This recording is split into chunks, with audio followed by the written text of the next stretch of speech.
你看到了什么？你想做什么？我看到有人眼中失去光明，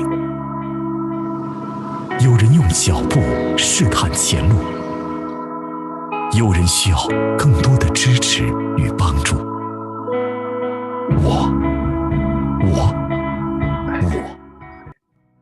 我们所思所想，皆是为了让他们重获光明，用明亮双眼看见万物之美，止于光明，永不止步。我们不满足于现状，不怕困难，愿为人先，用承重任，追求卓越。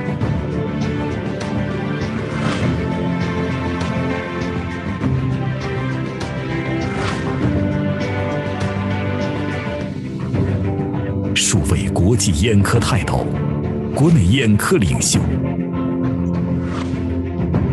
及众多名校博士生导师云集于此，以世界的高度放眼未来，将医教研一体化，创我国社会办医典范，不断钻研，持续创新。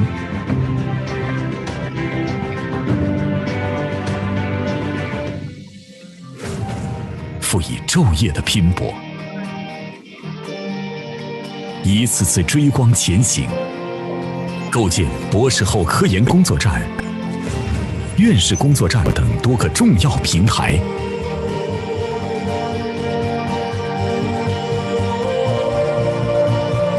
以实力奠定基础，以科研积淀全新成果，以专业助力健康中国建设。披荆斩棘，满载盛誉的荣耀。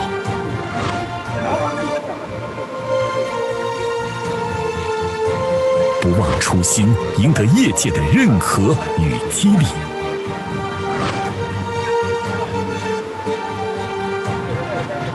在这里，我们看到了未来，看到许多患者重见光明。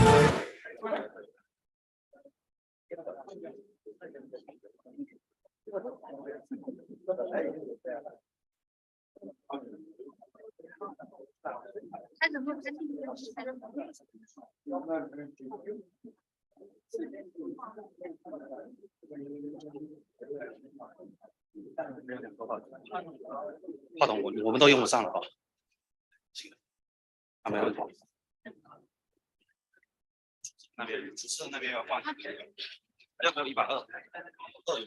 没有？在哪里测一下？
请大家稍微安静一下，我们这个开幕式的仪式马上开始啊！看到这个积极于他，非常高兴。那个尊敬的谢立信院士、范先群院士、谢立信 dear leaders, ladies and gentlemen, dear friends, good afternoon.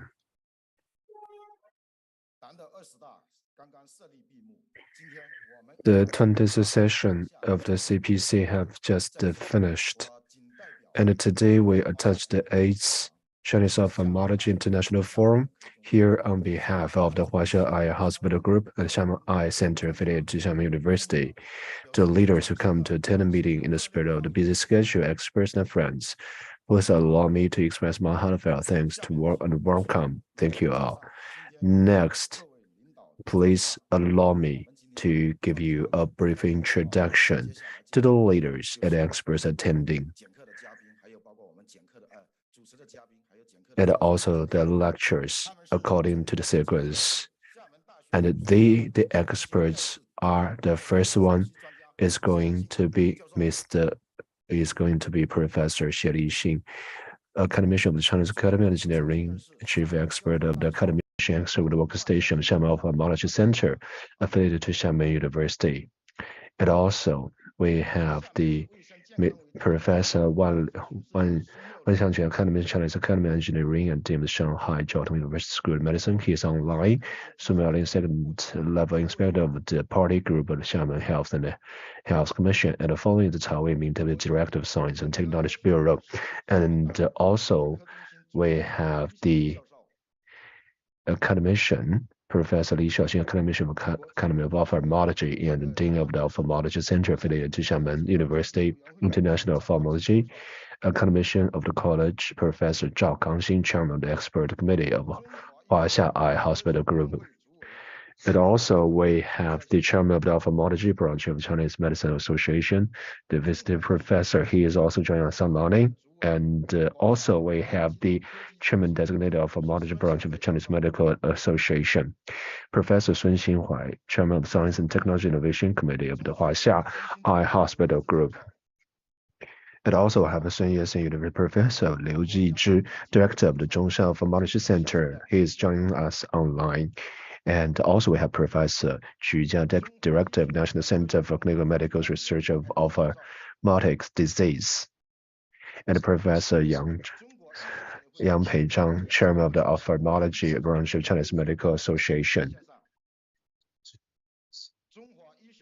And he's joining us online. And also we have the honorary chairman of the ophthalmology branch of Chinese Medical Association, and Professor Ge Jian, director of strategic development of academic committee of Huaxia Eye Hospital Group, the president of the Asian Eye Association, and Professor of Liu Zuguo, Director of Discipline Construction Committee of the Huaxia Eye Hospital Group, and Professor Xu Xu, National Center of Clinical Medical Research of Eye Disease.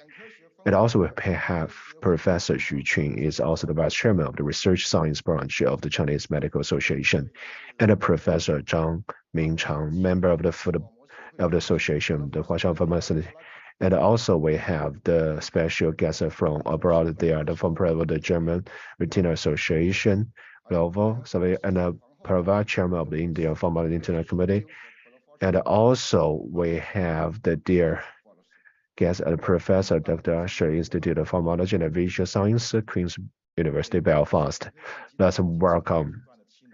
And this forum has been held successively for 7 times. And also, the forum is striding forward in direction of international and specialization to develop into a professional authority. The leading ophthalmology event in China, Xiamen Eye Center, the headquarters of the group, continue to gather industrial strengths, improve diagnosis and treatment service, and strength clinical scientific research will rise year by year at the moment and will climb into the peak of the climb. Here, I'd like to first welcome Professor Li Xiaoxing, President of Xiamen Ophthalmology Center, to give the speech. Let's welcome.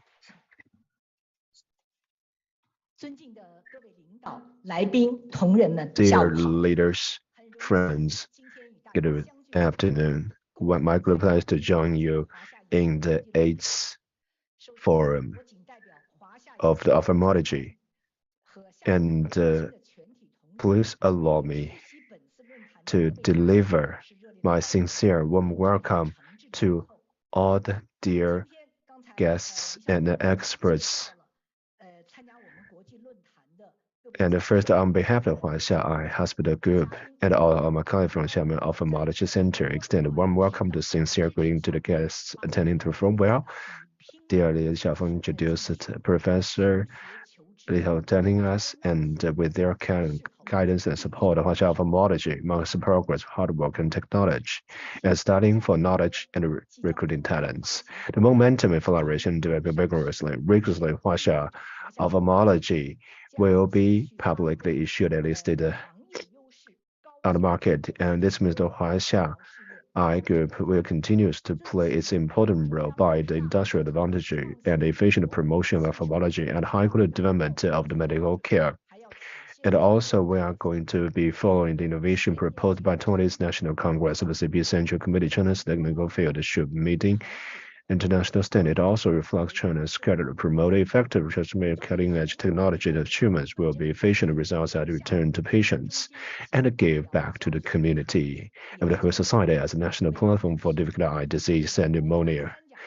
Xiamen Eye Center and medical teaching and research on healthcare has become one of a national third-class ophthalmic specialist hospital, established a provincial scientific research and provincial and municipal key laboratories of scientific research institutes.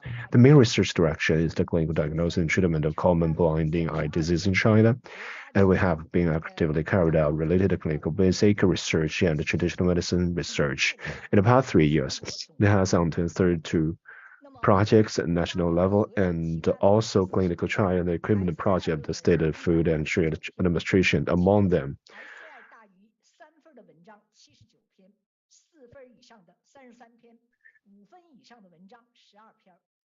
And also among them, 79 articles with SAI above 3 and 33 articles with SAI above 4 and 12 articles with 5 points or more, and 22 patents, and undertake 7 national natural science funds. And we have 1 project of the Ministry of the Industry and Information Technology, 2 postdoctoral funds, and 4 natural funds at the Fujian province to provincial health planning and youth science research project. A key project is a major scientific and technological project, and there are 53 other terms. And the Xiamen Eye Center has won the Science and Technology Progress Award of Fujian Province of Xiamen City for 7 times. And Chinese Academy we have won the Chinese Academy of Medical Science, Chinese Hospital Science and Technology, called it value, and it has been ranked for 8 consecutive years at the first in Fujian Province. And this year it was approved by the Xiamen Eye Disease Clinical Medical Research Center. The Xiamen Clinical Medical Research Center will be officially unveiled. This will urge us to continue to explore clinical research and innovate the system and improve the ability of clinical research, accelerate the diagnosis and treatment of technology of clinical disease, and promote the transformation of medical results. And we will make persistent efforts to refine ourselves. Finally, I wish the 8th Huaxia Ophthalmology International Forum in 2022 to achieve complete success. I wish you all the best, good luck, and well-being. Thank you all.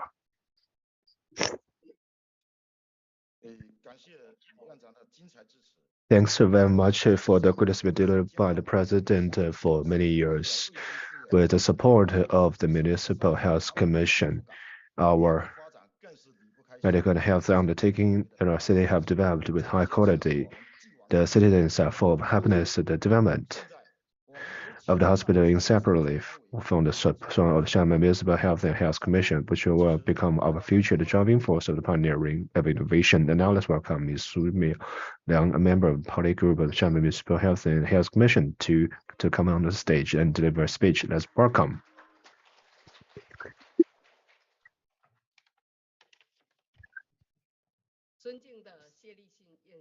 Dear academician Xie Lixing, dear experts, ladies and gentlemen, good afternoon.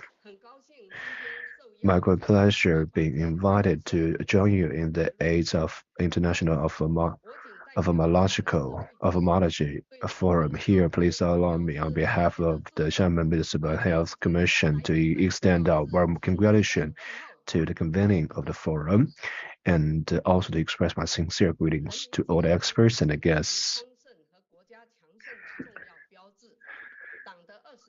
People's health is an important symbol of national prosperity. The report of 20th National Congress of the Communist Party of China pointed out we must persist in safeguarding improving people's livelihood and development, promote the construction of health China, put the protection of people's health in strategic positioning of giving priority of development. Xiamen has always adhered to the in-depth implementation of health Xiamen health plan and expand medical resources to major themes of the improving service levels and health service around the whole life cycle, and promote a steady improvement of residents' health level, and promote a high-quality development of the healthcare. Make every effort to build a high-level healthy city. And eye health is an important part of the people's health, involving people's livelihood and well-being. Huaxia Eye Hospital Group has always committed to providing high-quality ophthalmological diagnosis and treatment service to the people. Group headquarters at Xiamen Eye Center as a national key clinical specialty and also AAA ophthalmology specialist. The hospital has been adhered to the strategic procedure of giving priority to people's eye health. Over the years, it has introduced by famous doctors and experts, improve the quality of the medical care and optimize the service level and other ways. For the public, they have provided professional high-quality eye health service and continues to carry out public welfare services and send a warm medical service to the doorsteps of the residents, aim to effectively improve the happiness of the people, to give the sense of acquisition. In addition, the Huaxia ophthalmology activity builds a high level of academic exchange platform for experienced scholars, and it has helped the high quality development of the ophthalmology. This reform is a high level platform. I look forward to experienced scholars taking this opportunity, strengthen communication, and correlates with wonderful sparks of thinking.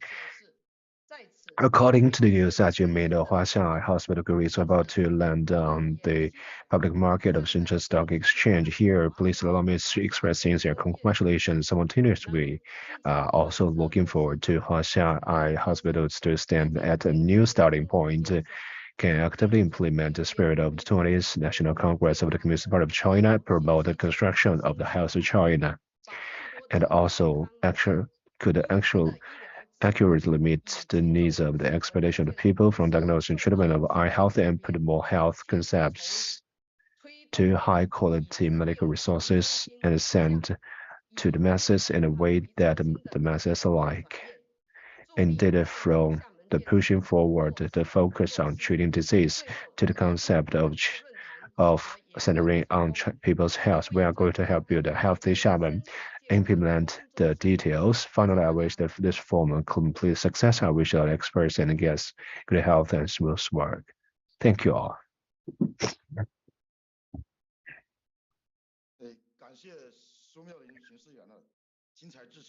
Thanks very much for the speech delivered by Inspector Su Miaoling. And it's a wonderful speech. We will strive for innovation and forge ahead and always focus on people's health. We are going to escort the health of the people. And in August this year, Xiamen Municipal Health and Health Commission of the Xiamen Sincere Technology Bureau jointly issued a report on the construction. The following is the second batch of the Clinical Medical Research Center at the same time. And I want to successfully obtain Xiamen Clinical Medical Research Center for the Xiamen and this time it was approved for the clinical research of the eye disease. And the center is to strengthen the ophthalmology in the hospital and other major breakthrough in clinical medicine transformation research and development of scientific research. I would also like to thank Xiamen Science and Technology Bureau for its support and affirmation to our hospital. Please welcome Cao Weiming, Deputy Director of the Xiamen Science and Technology Bureau, to give a speech to welcome Let's welcome with applause. Dear Academician Xie Lixin, ladies and gentlemen, dear, good afternoon.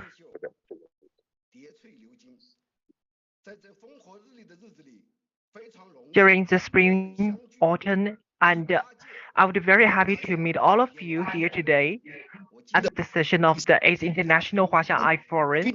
And actually, this is my third time presence in this forum. And I still remember the last time was in the Baiyunshan Hotel. And I would say the Huaxia Eye Forum International Forum is a great opportunity platform for all of the experts and professionals to share your ideas and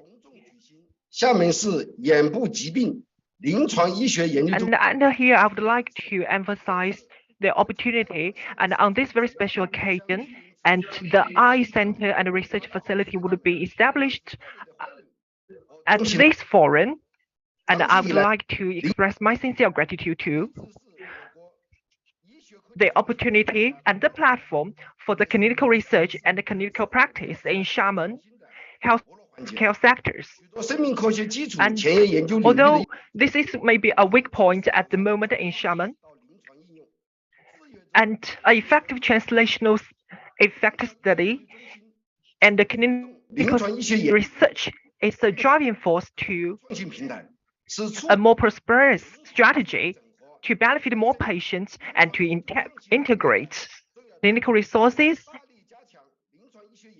And hopefully we could level up a next level innovations and together or collectively to driving force to the next level of the healthcare resources and strategy. So with all of the consideration by different parties, and we are active thinking of how to effectively force the research and the clinical practice to the next level. So with the great support with the Healthcare Commission, and we are aiming to foster a large batch of the talents of the clinical medicine and study. And we are trying to establish a state-level clinical laboratories and clinical facilities. And a number of the state-level clinical research centers would be witnessed by our here today. And next, I would like to emphasize with the driving force of the industry combined with the clinical research and the hospital clinicians with engineering will work collaboratively to drive forth the innovative products. And also we are going to collaborate with medical insurance and pharmaceutical companies to further promote a larger market, and at the same time, we are aiming to establish and plan up the innovative therapies and the products in this market. And as I may know, that Professor Lee has been responsible for one of the major projects and grants. And I would say morphology is so important part that prevents blindness and eye diseases for the people, and Xiamen has played a significant role in this study. And we have a top leading notch experts and researchers which have won the international reputation. And at the same time, the Eye Center has led the innovative role in the globe and nationwide. So we would like to contribute to the continuous support and the concern on this project and offering a more international platform to promote the scientific research and development. And finally, I would like to wish a fully success for this forum, and I would like to gratitude welfare. Thank you very much.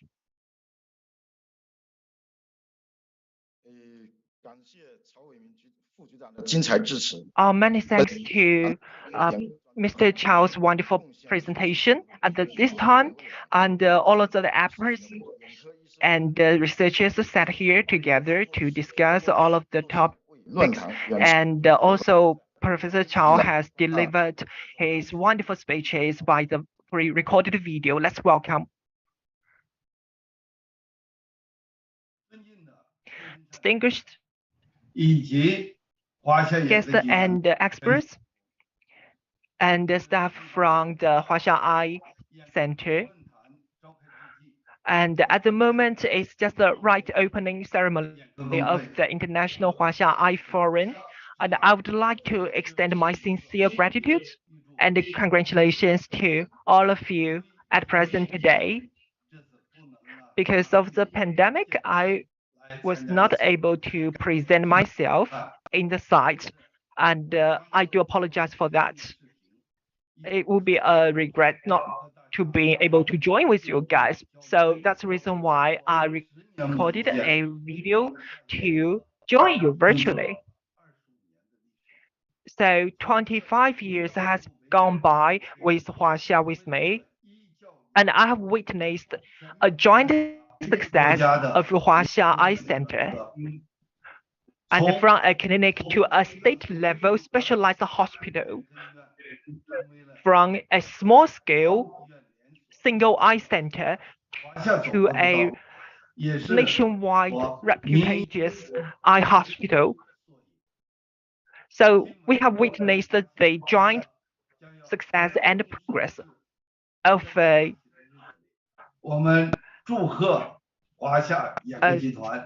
state-run level hospitals. So at the moment, I would like to wish the success of the meeting and in the following days, and I would like to wish even giant success in the future and providing us a better clinical healthcare service and make a contribution that's made by Huaxia people. Again, I would like to wish a giant success and also best wishes to Huaxia Eye Center for the bright future. Thank you very much. So much appreciated for Professor Chow's wonderful speeches. And next, let's move on to the next one. So in recent years, and with the guidance and support of the province Fujian, and we have established the expert team, especially led by Professor Xie Lixin, and we have pioneered a number of different clinical innovations.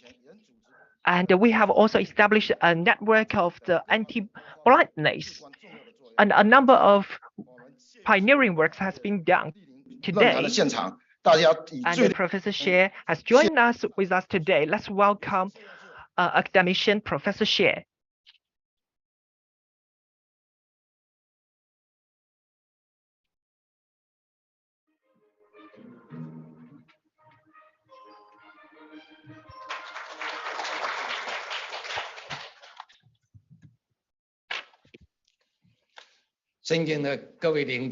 Distinguished leaders and colleagues and guests, good afternoon. It's my great honor to join you today here at Xiamen to embrace the beautiful sceneries here. And today is just the right opening of the 8th Huaxia Eye Forum. It was a great success for this forum. And with the diversity of the opportunity and the clinical demand, and we have witnessed and experienced a diverse clinical healthcare requirements. And ever since establishment, the Huaxia Eye Center Forum has pioneered and forced the clinical practice, scientific research, and teaching all together collaboratively.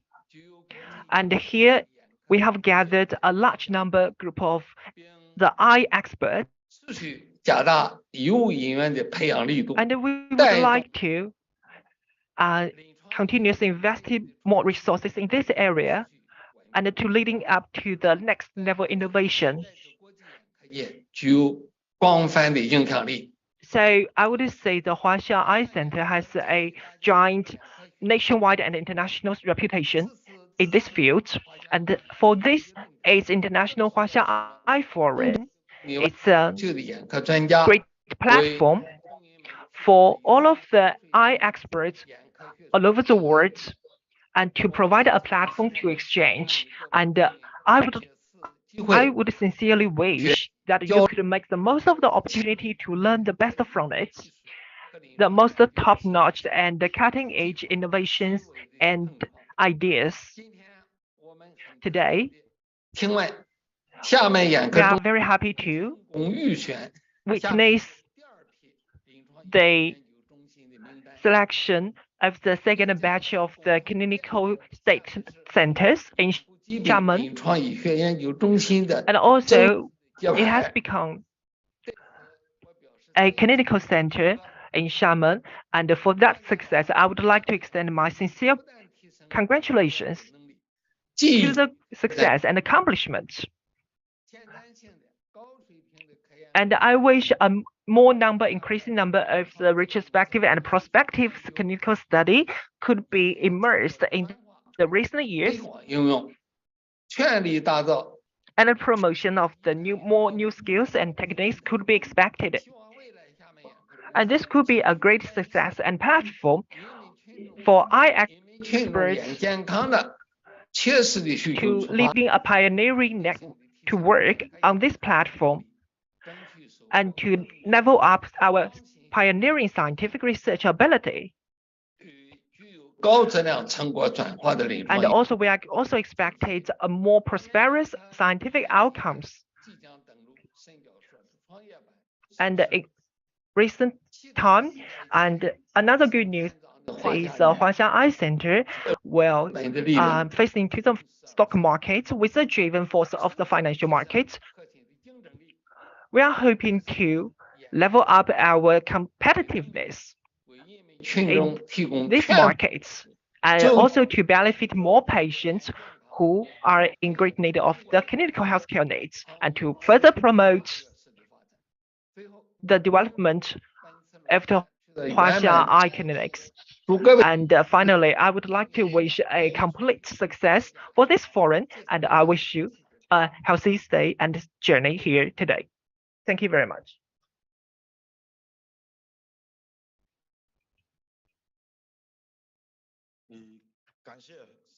Much appreciated for Professor Xie's wonderful presentation. 我们是正式建站的话是2015年建站， And we have witnessed 厦门市院士指导平台从我们的 all of the work and hardships of this development ever since its establishment of the 2015, and with the 8 years of joint efforts 就是做了连次的示范院士。 from a city level to a provincial level hospitals. We have received continuous support 厦门眼科 from 厦门眼 colleagues and professors academically. So I would say he has devoted much of his effort to the growth and development, and I would like to express my sincere gratitude to him. 一个开幕 And 式 next, 环节，厦门市眼部疾 let's 病临床医 get 学 to the most expected part of this opening ceremony, which is 曹伟明副局长、李小新总 establishing ceremony, 教 the 授、 inauguration. 教授、严培珍教 Let's 授、 welcome Professor Xie Lixin, Professor Chao, Professor Zheng, and Professor Zheng, 吴副院长、 and Mr. Huang, Mr. He Chiu, 王玉红主任、 Mr. Wu Ping, 那边翟亚琴 and Director Wu Ping. And let's welcome all of the distinguished leaders and the guests to join us to witness the inauguration. 好吧？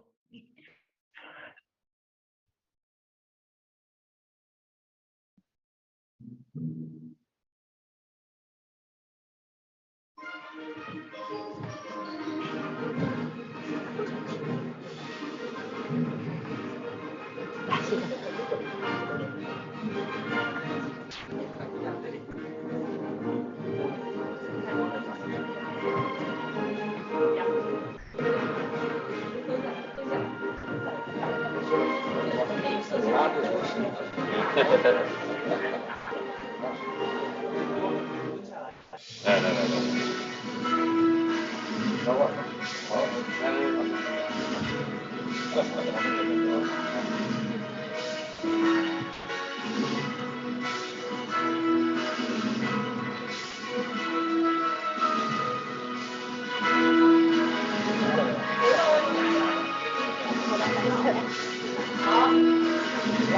我好3个领导，3、2、1，拉，还有。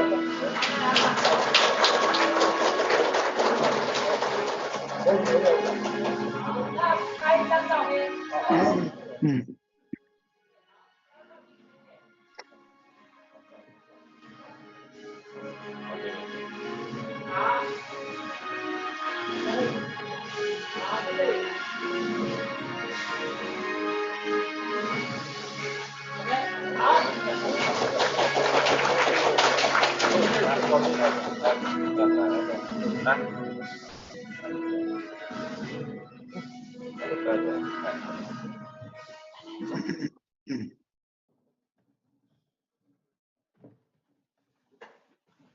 我觉得各位领导啊，还有 Well, dear leaders and experts has expressed a lot, and also our Sun Xingwei director finally joined us in Xiamen. Please allow me to show my appreciation, and also we our pageant professor come to join us in Chongqing, and also the international and domestic experts and friends joining us.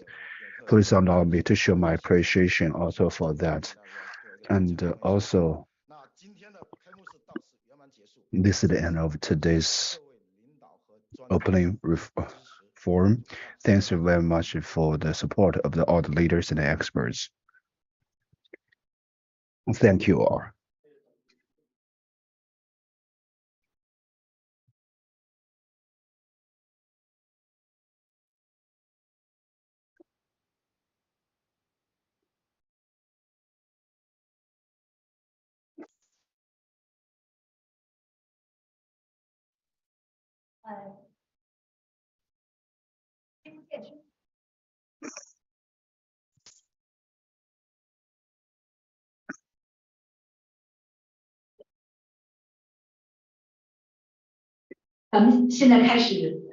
So now let's start the part of the session of the International Forum. The first one is going to be the academician of Mr. Xie Lixing, who is going to share with about the cornea transplantation in infants and young children.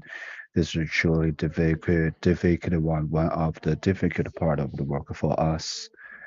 And I believe you are all familiar with academician Xie. And also the director of the Shandong Eye Research Center have received a lot of honors. So let's welcome academician Xie first. Dear directly experts, my group, and today what I'm going to share with the corneal transplantation in France is going to be about 15 minutes. I was trying to not surpassing the time. According to the statistics, actually there are 1.4 million in the world, that about 20% of the 1.4 million of the blind children in the world are corneal blindness. In China, corneal blindness accounts for 10%.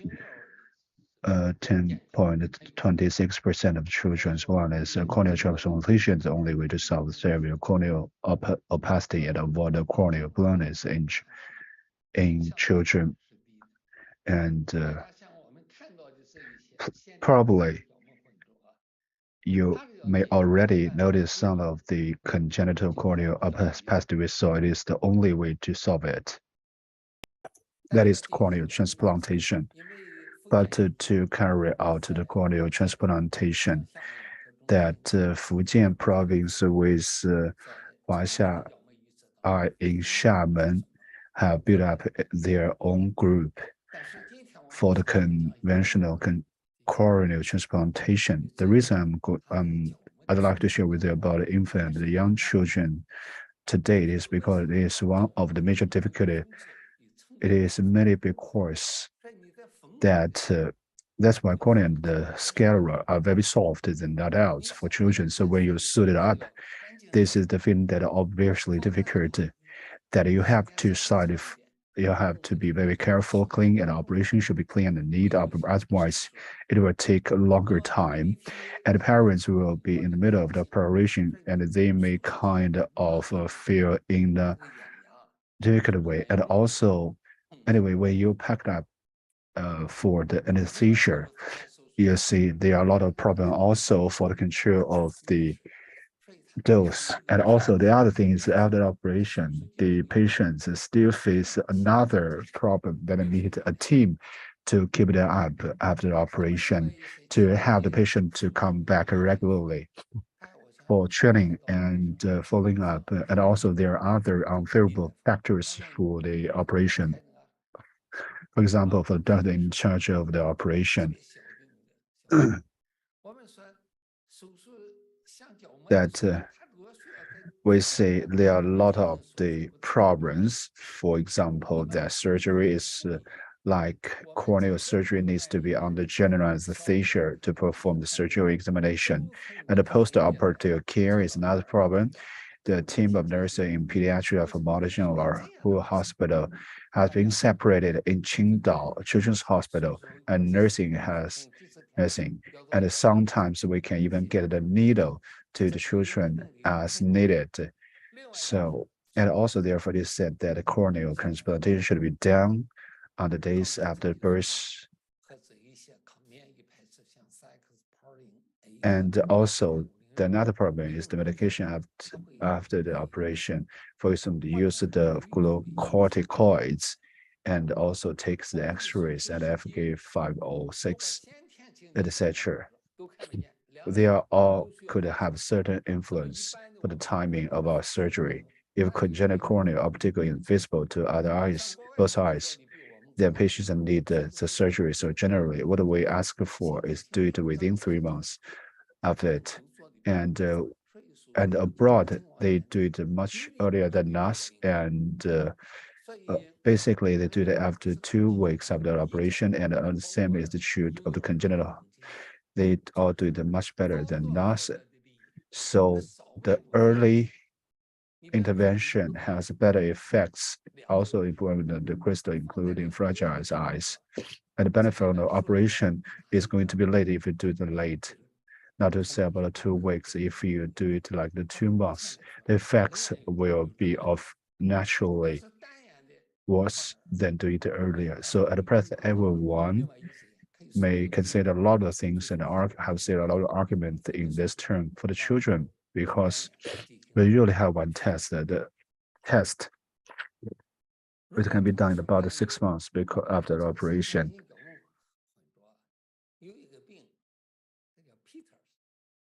And in this term, for example, there is what called the Peters. The Peters, that is the anterior adhesion of the eyebrows. And it needs the operation to remove it. It has the pregnant adhesion, and also it has many complications. So we may consider to do the operation at about 6 months from the perspective of clinical observation. That may be good for reducing the complications. The third one is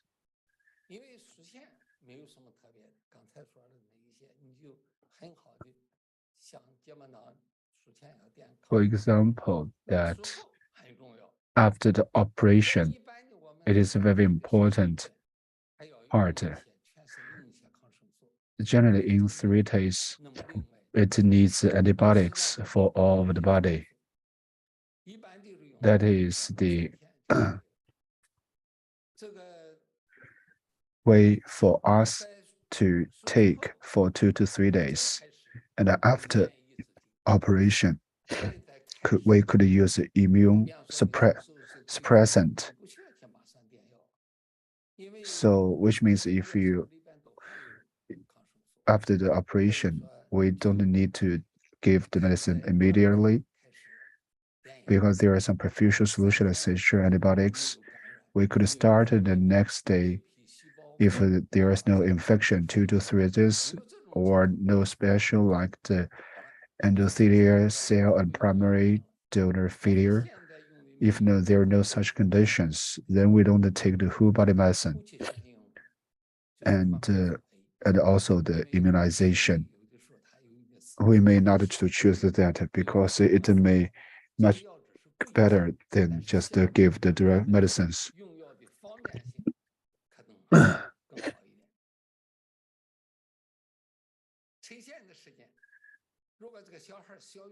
And also for the time to remove the stitches if the children is less than 1 year old, then have received the corneal transplantation, it will be simply formed in 4 to 6 months, that is within 3 months.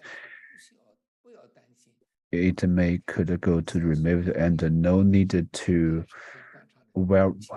be worried about the cracking. In addition, for the children older than 1 year, we also have the good cases for reference weeks. For example, if the children are 6 weeks plus 1 year old, the children in the hospital is 2 years old, then let's add 6. That is going to be 2 months. 3 is years old, 3 months, and 4 years old, 4 months. You can just do a simple calculation of mathematics at the age of 6. It could be 6 weeks plus 2 weeks. That is the 3 half the months. If you're 7 years old, then the 6 plus 7 months, etc. So this is not something mechanical. This is kind of a reference value. So that is the standard. The standard is what you can observe under the microscope for you to take that as a reference to make the judgment.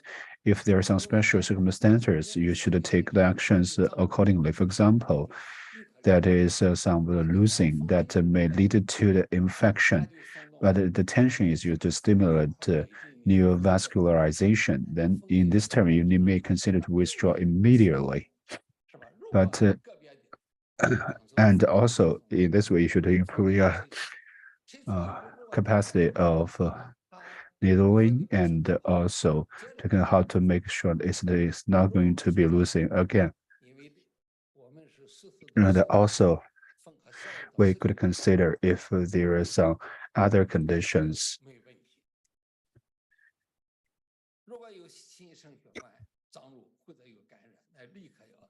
And also, if in the cases, if there are new vascular raising or infection, it is necessary to take an immediate action to deal with to remove. And after which, and also for the corneal, the production transplant, we should take the patients into the training, which is much difficult than the operation because it is much longer than the operation, and it needs longer focus. That is to beside the success of corneal transplant, it is very important to deal with it in the long term. Because, for example, the most occurrence we encounter are the congenital corneal opacity infants and the young children. Here, it in our hospital, it accounts for nearly 40% of the cases. This little child is a girl for 11 months, and I'd like to give you a simple video. As you can see here, we are using 7 milliliters. Children are 0.635 less than adults, right? And in this way, we try about to put the iris, because it stick together inside the iris, you cannot use the CT to do that because CT cannot transplant such a kind of the madness of the cornea. So such a kind of turbulent mud cornea, so it cannot be observed simply by X-ray. So we need such a kind of, this is some of the regular action, but it is very easy for you to maybe make it broken for the cornea. It is a very. So you may not just simply remove the cornea because the sticky ticket, you could release it gradually and remove it in a care way.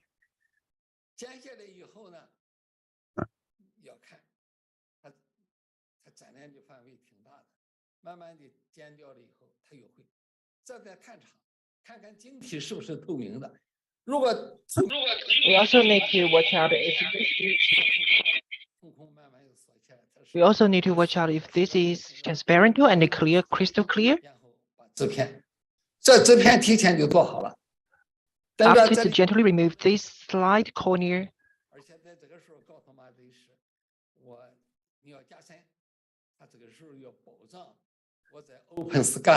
and we have to make sure that tissue is overlapped and well reserved. So the dissection is relatively deep.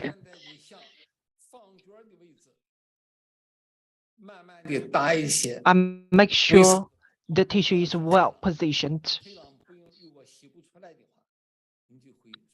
Do not use depigmented material because it's very hard to wash out.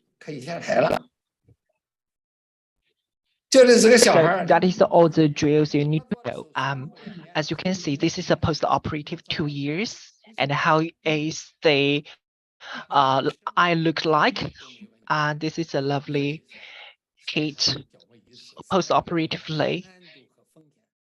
So we would say the infant eye surgery is usually accompanied with a high risk and the complications. And here's the photographs for the post-operatively and the post-operatively. As you can see, the shadowing.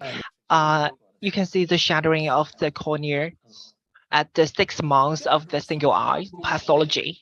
And the second pathology I would like to mention is the epithelioma. So this is a very common pathology. As you can see, it was located here. For this kind of pathology, the dissection is not usually preferred and not required.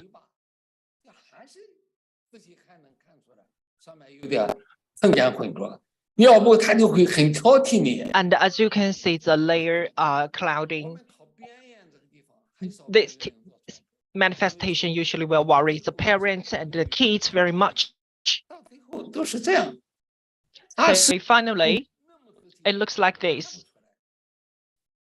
We wouldn't expect the abnormality. However, if this is giant melanoma, as you can see, the dissection is required and the favored.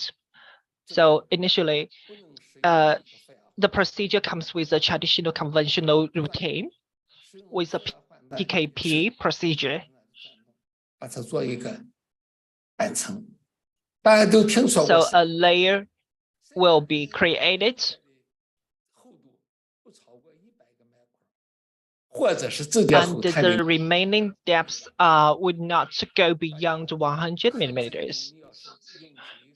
So for the pathology like this, we would like to perform the double procedures. So after dissecting the layer, and consequently following by the dissection of the cornea to make sure the cornea will be cut and trimmed smoothly. But however, it's still not a transparent tissue over here.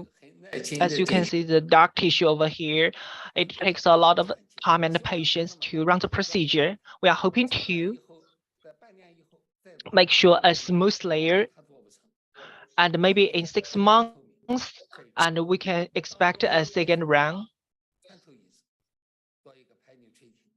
And as you can see, when we run the penetration,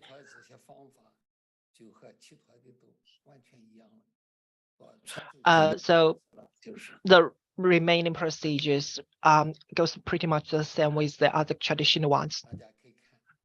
And as you can notice here, so when we finish the procedure, the kids this is a photo taken for the post-operative 15 months for PKP. And another case is corneal ulceration. For the corneal ulceration or some penetration, the cornea cannot be healed automatically. So this requires the intervention of surgery. So this is a congenital corneal penetration. As you can see, the perforation site over here. And usually accompanied with surgical outcomes. So the anesthesia should be make sure performed in a deep and well sedated.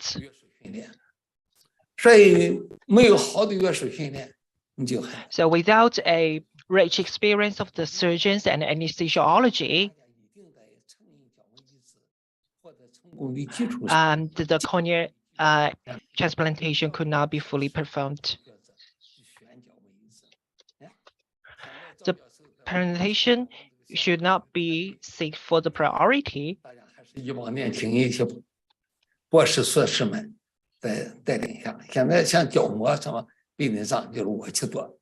So in my unit and wards, the cornea-related surgeries is usually performed by me.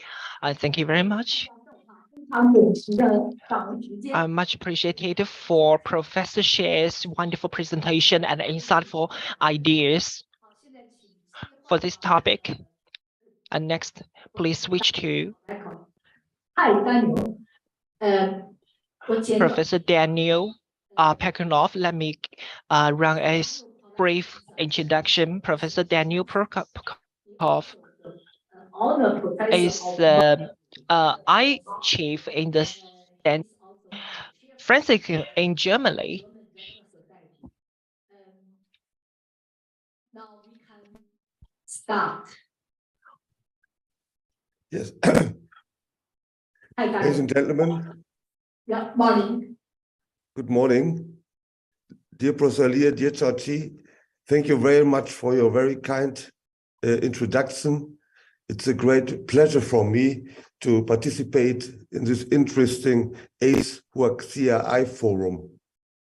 I worked recently on the pathogenetical question, what is dangerous, what is happening under anti-VEGF therapy, and I will present these results to you. I may just share.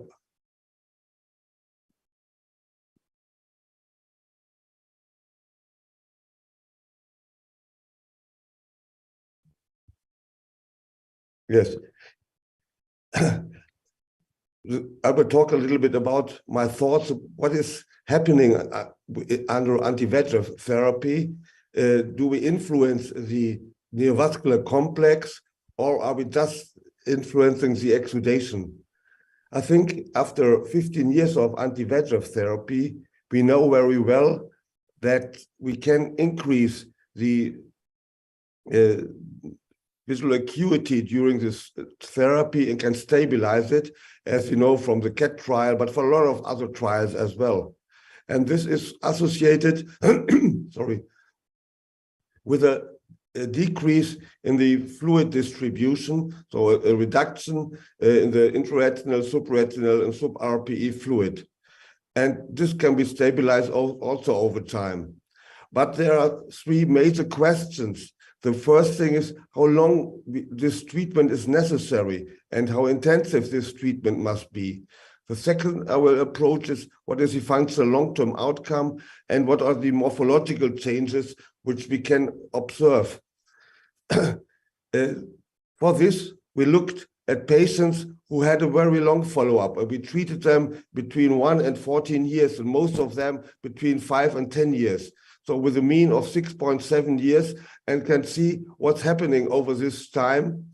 And the astonishing thing was at first that 80% of patients, even at the last visit, needed treatment, and still they needed injections. And only in 12% of the patients, we could see that there was a stabilization and that the treatment could be stopped. In 8%, we also saw in this group that probably because of undertreatment, the visual acuity dropped so below our limit where we stopped treatment. And if you look, the patients, the 80% of the patients, they really need intense therapy for a long time. A lot of them between more than 10 years. So probably this is a lifelong treatment. And we have to look in our organization that patients not only for 2 or 3 years will be followed up rather than for 10 years and maybe even longer. And if stabilization happened, that happens often quite soon. So in the first two or 3 years of treatment. The next thing is, if we need this 80% who have this ongoing, you see a lot of, they got treatment around 7 to 8 injections per year. And this is also necessary after several years. So the total number is then growing up to 60 to 80, probably sometimes to 100 and more injections over the lifetime in these patients who needed this long-term treatment. If you get stabilization, as I said, you will see that already after the first 1-2 years, and a lot of them needed 5 to 6 injections per year, and then it stopped. We have later to see what are the differences or characteristics of these, which is until now not known. The next thing, therefore, we can summarize here, and it's kind of take-home message.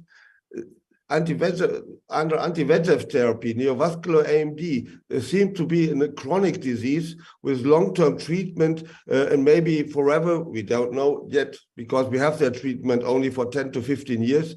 But we need intense treatment over several years and maybe for a long time. But what can we achieve with that? We can see that we can in this 80% of patients with ongoing treatment at the last visit, the stabilization of visual acuity was in around 70%. That even after long term, as I said, the mean follow-up was nearly 7 years. Even after so long time, with a good treatment, we can achieve stabilization in many patients. If the situation is stabilized after 1-2 years, then the situation is even better, and the visual acuity could be stabilized even more. Therefore, functional with this long-term treatment, we can achieve a good preservation of visual acuity. But as I said, it's necessary to make quite intense treatment and to observe the patients very carefully every 4 months, or if you make treatment extend, then in other intervals. But what's happening morphologically, especially if you think about what maybe further treatments may be helpful in additive treatment, therefore we look for the morphological outcome. And we can differentiate between two, the acute and the chronic phase. Acute, I mean the first 3 months when we see this kind of dramatic reduction in all trials. And what's happening here is that at the beginning, there's some fluid, which you see here, which then disappeared, and also this PED here disappeared after 3 months. So we have different types of subretinal, intraretinal, or sub-RPE fluid, which is then changed over time quite fast.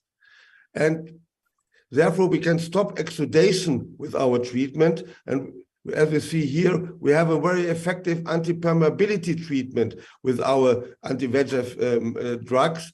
And we can stop this exudation, resulting in a dramatic reduction in fluid very shortly. And then over the next years, we have to see that we can approach this further. Here, an example of a patient which we just saw with 3 different types of fluid. Here, hyperreflective subretinal fluid, some hyporeflective subretinal fluid, intraretinal cyst, but also a PED. In the part where this kind of hyperreflective fluid and subretinal hyporeflective fluid was, this disappeared quite fast, and we see a good remodeling of the inner band here, which I assume is the RPE. And over time, this changed further here after 11 years. You see that something is happening here on the side. I will come to that a little bit later. But the central part, it looks more mature. And in the other section, which is intraretinal fluid, is also found there was a big reduction, and over time also the intraretinal part disappeared. What you see, the retinal above it got quite atrophic. In the third section below the fovea here, there was a PED, pigment epithelium detachment with some fluid here. Everything also disappeared quite fast after 3 months. Then after years in this area, a geographic atrophy developed, as you also can see here quite nicely. Therefore, in this maintenance or chronic remodeling phase, where we observe the patient, give them, if they have activity, always new injections, there we can see different parts. We can see in some parts that there's a maturation, which is probably more here in this part here, more in the center, and fibrosis of some parts. In other parts, RPE and photoreceptor atrophy, which we now call cirrhosis or geographic or atrophic part, develops. But another thing we saw there, that despite an effective treatment, there seemed to be a continuous growth with MNV parts under the RPE, which we then call type 1 OCT characteristics in this. And if you look a little bit more careful in these patients, then you see if you mark the lesion, you look through every OCT scan, volume scan, and then if you look where the MNV is, you mark it here in the infrared picture, then you see that at first it enlarges a little bit here, as I said, some atrophic part where the PED was developed, but then after a few years you can recognize that the lesion is growing at first to the top, then to the side, which is visible here, that something here was nothing, and then after a few years later, MAD parts are seeing here, and then later on it's even growing further here, then it grows downwards, yeah, and here in these parts where it was stabilized before, then later on suddenly new the fluid appeared again, demonstrating that this growing part always also showed activity and was a part where still fluid comes out. And this time of growth we could observe in many patients. We looked in our series and found that despite sufficient treatment, so it was not an under-treatment, as I said, patients got 7 to 8 injections per year of about up to more than 10 years, there was this type of growth visible, and it was here we just put it together in percentage. So 100% was at the beginning, and then after 1 year it was a little bit larger already, and that was continuing year by year. Or if you take it in absolute numbers with square millimeters, then you see it starting as a smaller lesion and then getting larger and bigger. So despite sufficient treatment, we can observe that there's a growth of the lesion over time going on nearly forever. And what's happening there? Here, just to see this lesion here, if you don't have fluid on top of it, then you can see microperimetry quite good retina sensitivity here. So it doesn't mean having an MNV is bad for visual function, or take it the other way around. It appears that this is kind of nutrient new layer below the RPE, which is then supporting the retina above and leading that photoreceptors can survive and have good function. So the good retina sensitivity, but the MNV can always seen. But the important thing is that the exudation have to be excluded. And another thing which we can see, also this process of growth appears not to be just by chance, rather than it's sometimes, if it's genetically, I don't know, but it's determined. Here you have a right eye and a left eye of the same patient with nearly simultaneously developed neovascular AMD in both eyes. And the growth characteristics were very, very similar in both eyes. So it seems this growth process is a biological answer to a stimulus and it seems to be a repair mechanism, which in itself is not that bad if you can stop exudation, because exudation appears to be the pathological outcome. And you see what is happening if you stop it. Here, a patient which was treated for 11 years quite successfully, and the visual acuity, even after 87 injections, was quite stable. But then things had to stop 2 years ago because of the corona situation. And then a few months later, the whole situation exploded, and the vision went down to counting fingers. Big exudation came up. As I said, after 12 years of treatment and many, many injections, that means that the whole lesion is not scarred and you can stop it. If you stop, then there's a big risk that the whole exudation process will go on. Therefore, as I said at the beginning, it appears that this is kind of lifelong treatment. And as I also, if you saw in this example with this pigment epithelium detachment, sometimes the areas of geographic atrophy appear. As I said, some parts may get mature, others are growing with capillaries and still exudation if you don't treat them, and other parts, then they develop geographic atrophy. And this happened not in everyone, but nearly 50% of the patients develop over time, over long term, this type of atrophic spots. And but on the visual outcome, if the fovea is not involved, yes, then the visual outcome is still quite good in these patients. It depends. And at the moment, these new geographic atrophy areas we cannot influence in any way. So in conclusion, we could see in this long-term evaluation of cases that in a neovascular AMD appears to be a chronic disease with long-lasting, probably lifelong intense treatment. And this we have to think of when we organize our injection clinics, yes, that these patients needed treatment, and we have to approach with our organization that we can deliver that.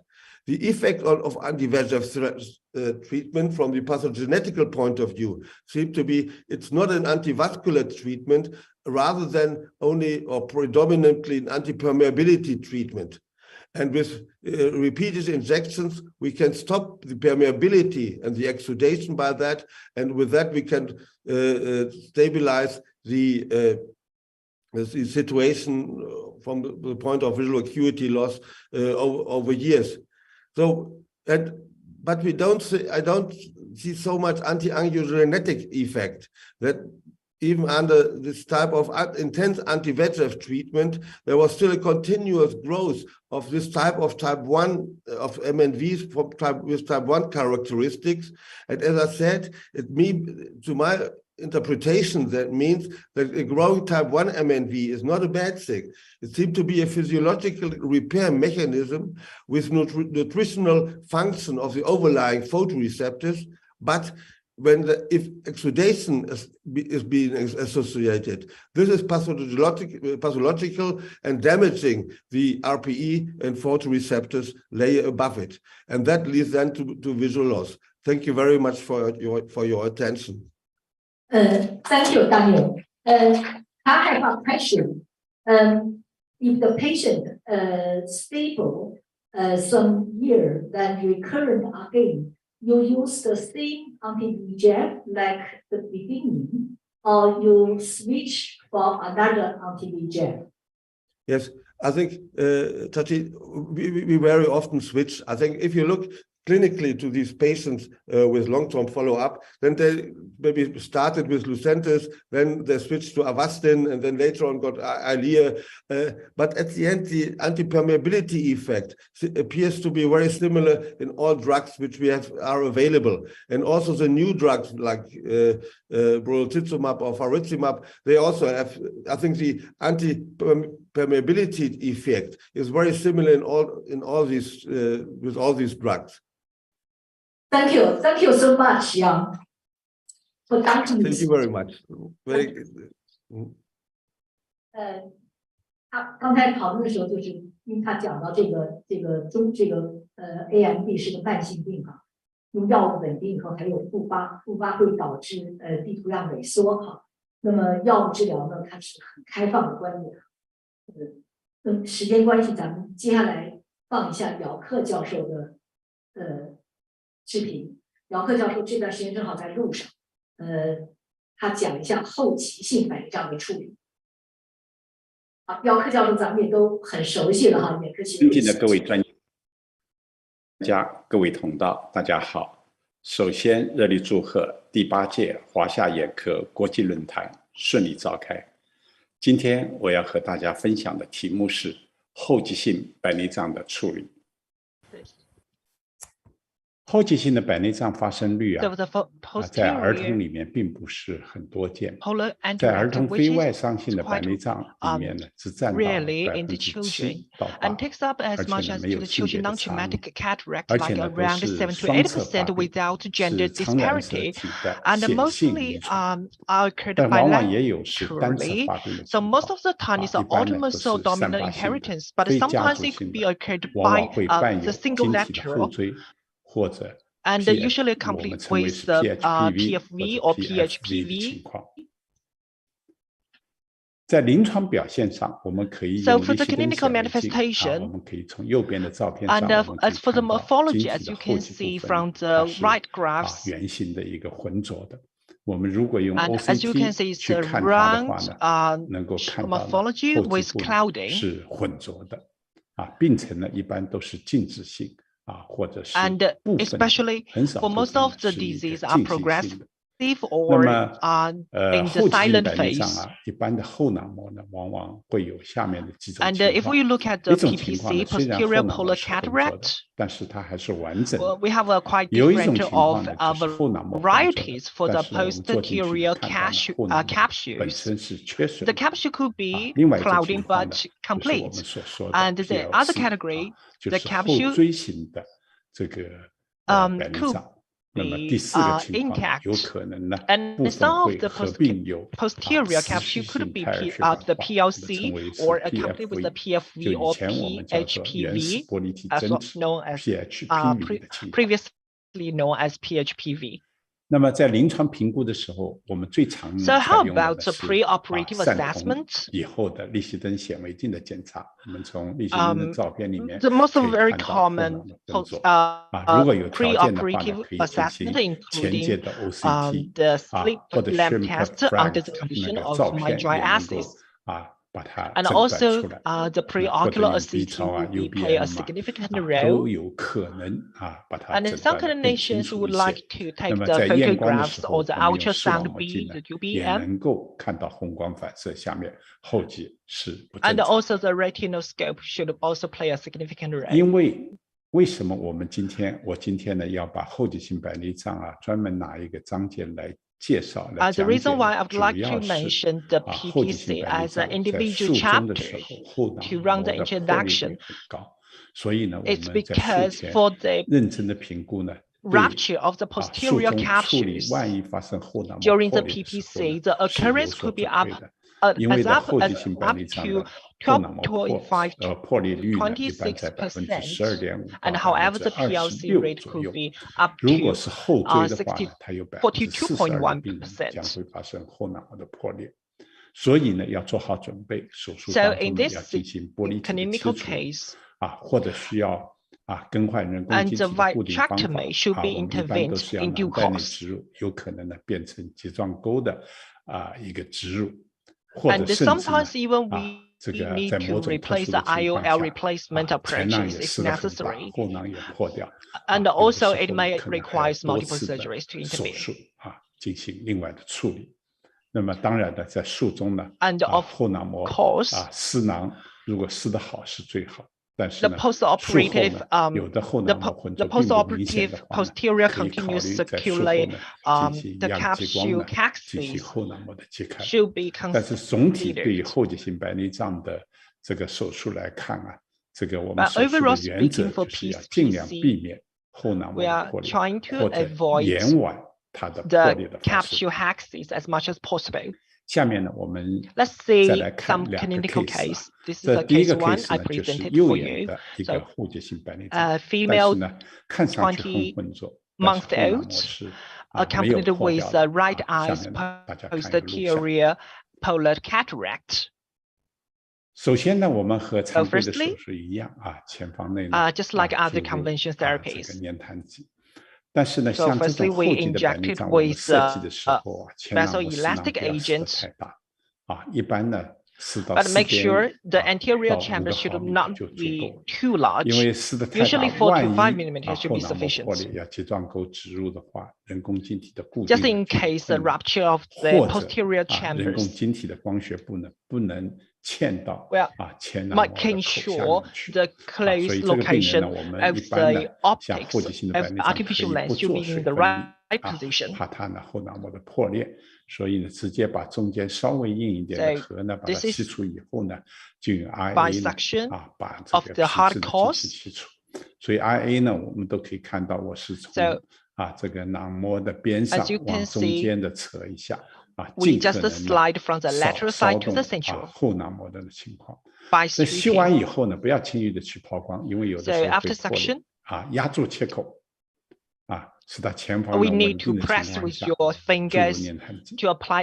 我们知道，如果只要注入粘痰剂，不让它的后囊膜突然向前涌动的话，一般如果它后囊膜不健康的话，也不会突然的破裂。 If 然后 the 呢，把 chamber, the posterior chamber is not healthy and strong enough, there is a possibility for rupture. PCCC. So for the 我们呢做一个接囊以后，然后呢，我喜欢现在呢，我喜欢 And for 用 my personal preference, 去年开始呢，我喜欢用这 ever 个 since last year, 薄膜镊呢 my approach 进 is 行 to 这个后囊膜的PCCC。你看我这个，因为呢，虽然我们的切口是2毫米， as a routine, 但是呢，如果用镊子撕的话呢，还是玻璃体呢要露出来如果用撕囊镊 if you 的话 perform the 前 procedure 方会 with the 更稳定， squeezer, 后囊膜 and 撕 there 囊 is a 会 possibility for the leakage 进 of 行 the 得更好。 lens.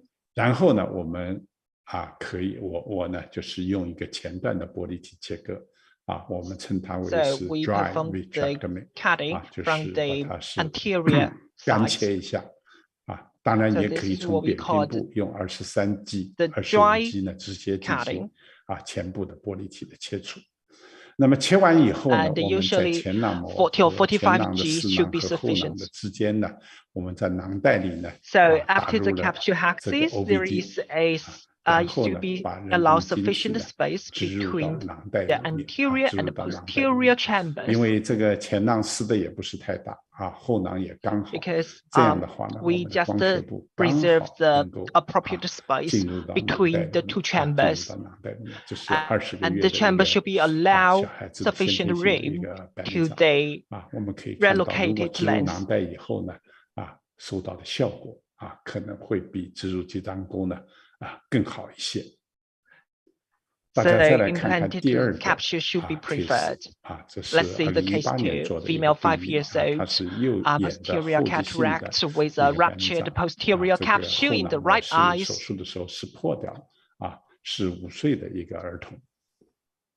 我们可以看到的丝囊也一样 So as we can 碰到这 see, 种病人 firstly, 丝囊都 starting 不要 with 让它 the 太 capsule 大 axis, 还是考虑4.5到5毫米 So 这样， we 因 still 为 proceed 儿童 with 的 a 死囊呢 4.5 很容 G 易一下呢撕到边 and 上去 perform the 撕到。 capsule hexes with caution. 那么这个病人呢，我做了一个水分离，是 And 点状的水分离 next, 不要把它 we 呢 have 突然 performed 满 a 过这 dotted 个 water separation, 后棘部 as you can see 这样呢 here. 造成它突然的一个撕裂或者晶体的坠落到晶体核。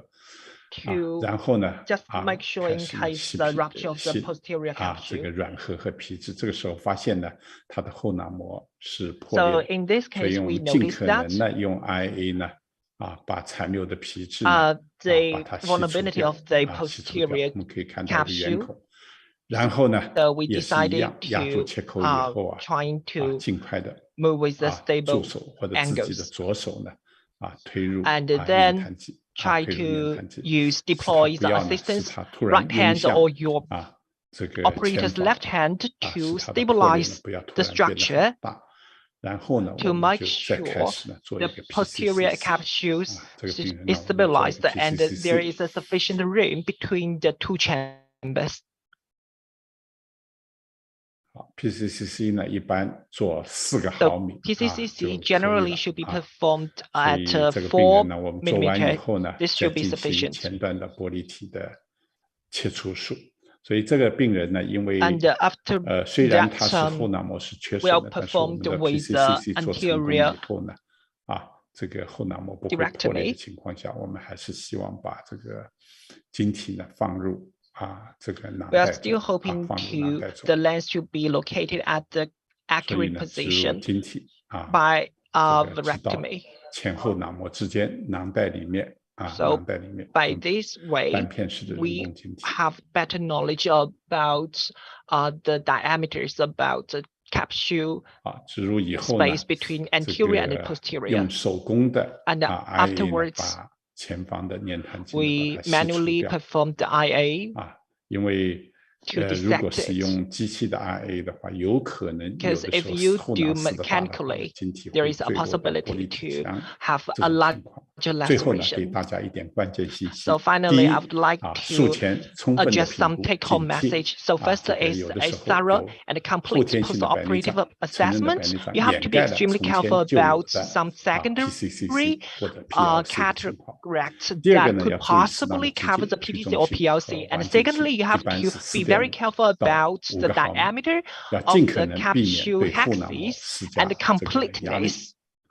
这个第3个注意的 And 地方。 try to 第4个 avoid 注意的地方就不建议 the 水分离 pressure 或 on 者 the 用多点的水 posterior 分离。 capsule, 第5个呢 including 要做水 retraction. 分离的话， And 要 also, 做 water 不做水 separation is 分离 not 呢，也 recommended. You 可 can 以推 maybe 荐的做水 use 分层。 multiple 第 dotted 6个呢，注 water 意维持 separation. 前方的 However,平行。 the 第 water 7个呢， layer 不 is 必强求 recommended, and 要 you have 吸 to 除 be 后囊膜 extremely 的 keep 工 the 作。 stability of the 如果能够 anterior 保证它的完成 chambers 性，那么就能够确保我们的 PCCC 的 and 成 the 功。 posterior 最后 shattering 植入 section 人 is 工晶体 not 成 a 功。 mandatory 今天 procedure. 呢，我就讲到这里， So 谢 that's 谢大 my 家。 point of view. Thank you very much. Thank you very much for Professor Yao about his presentation regarding the PCCC.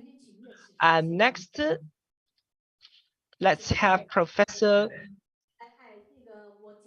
介绍一下哈，范先群院士呢是9院的院长，又是校长。 Thanks very much. Please allow me to give you a brief introduction. And actually, he just been promoted to be the academician and also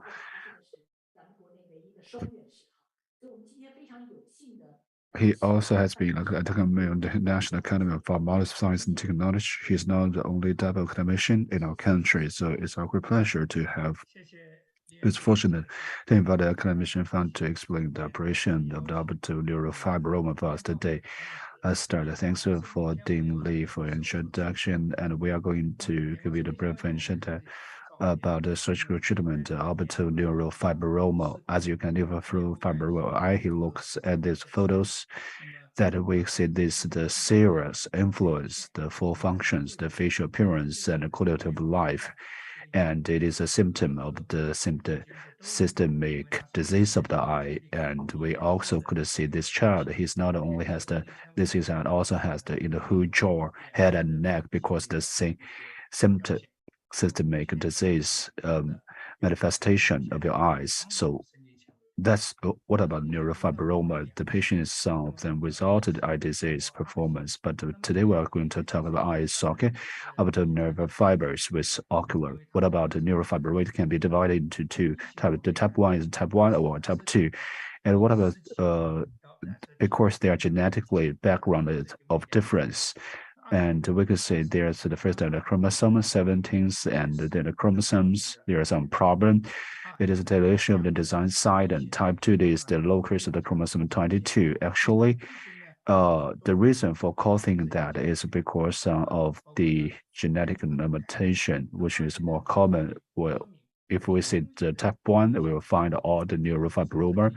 And what about the orbital changes? What are the second one?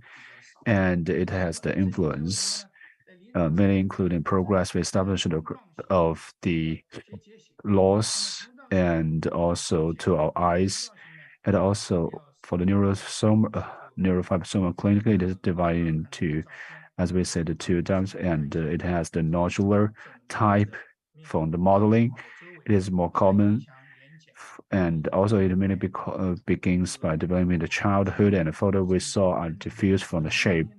So it affects the whole face around your eyes, constantly influence it, and also affects the eyes, bones, including muscle and nerve, and so on.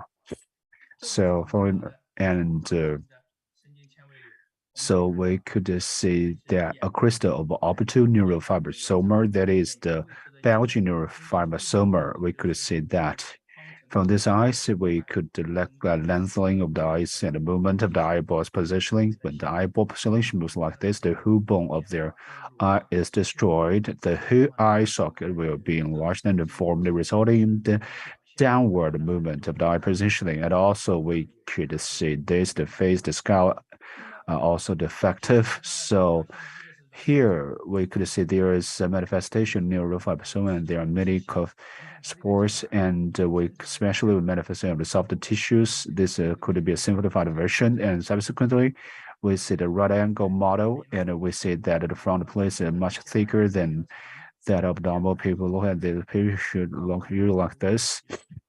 And also we could see it is much longer, and we could see the thickness and also the heights. We have a lot of obvious extension could be observed, and also there's the deformity of the soft tissues of the face.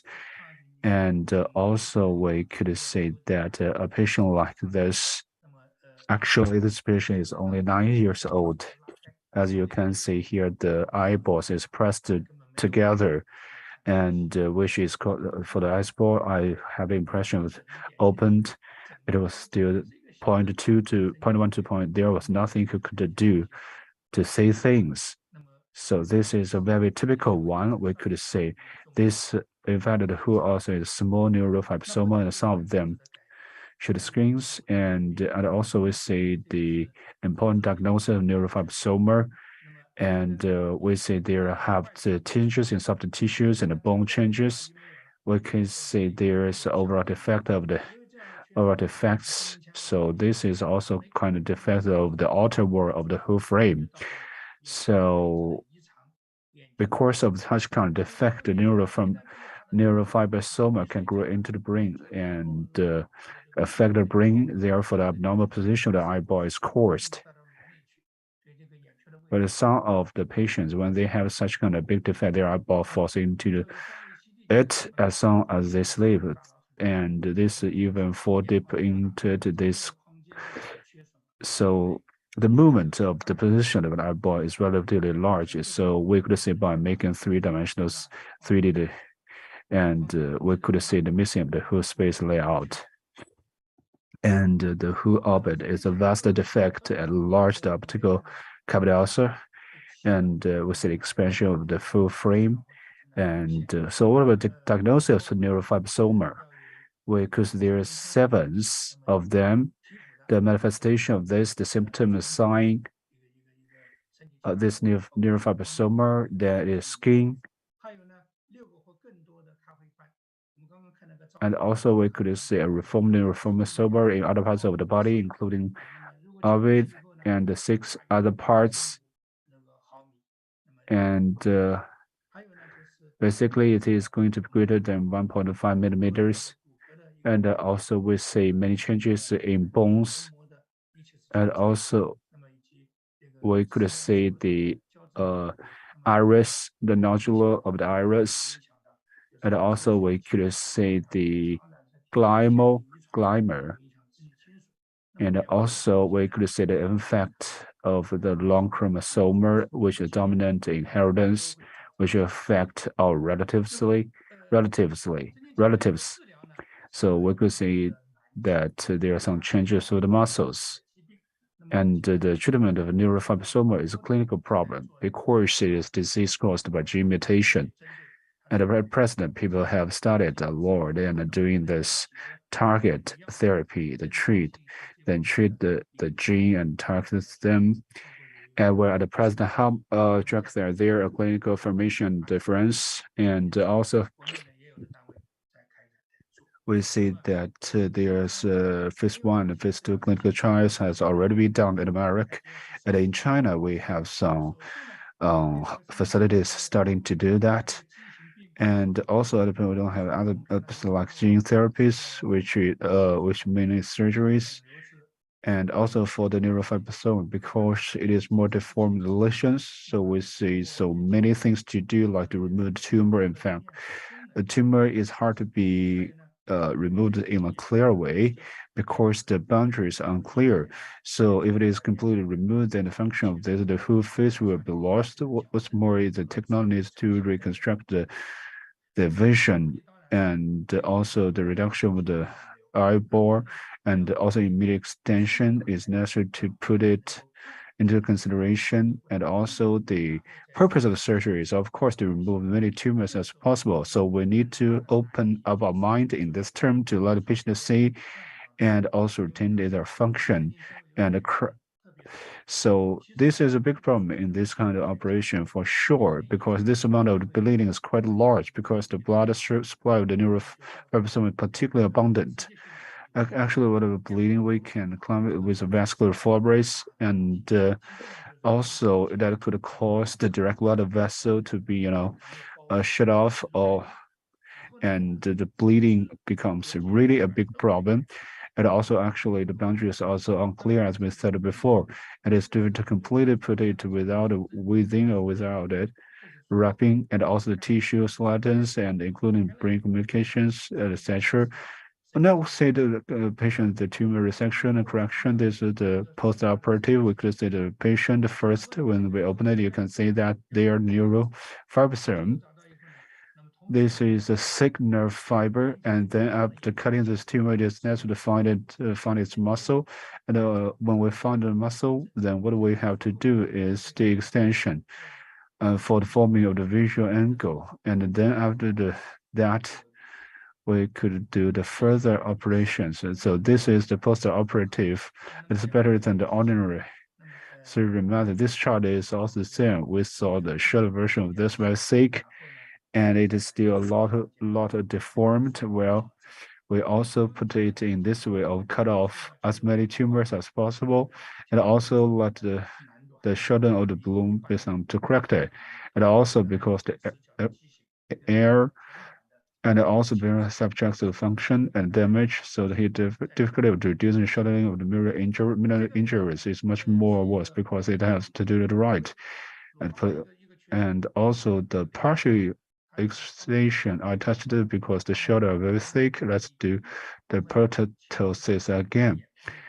And we could see from this image that the top of the frame was damaged, and the tumor has partially entered into the orbit, but the eyeball positioning is still good. We can see the position of the eyeball, and because the tumor is clear at the same time, brain tissue comes over at the same time, it reaches the soft tissue. And this atrophy, the adipose tissue atrophy, well, compared to this, to the eyeballs, then still good. So what I did is that in this place to find an insertion to put the neurofibroma to cut off a little of the tail. And on the other hand, that we say if we could be able to proceed for a period of time, which is also a very good thing. And this patient, otherwise the patients are not going to be get better. His entire orbital condition is completely easily, in a communicated way. We can see that the tumor invades the skull and then also change the position of the eyeball in the frame.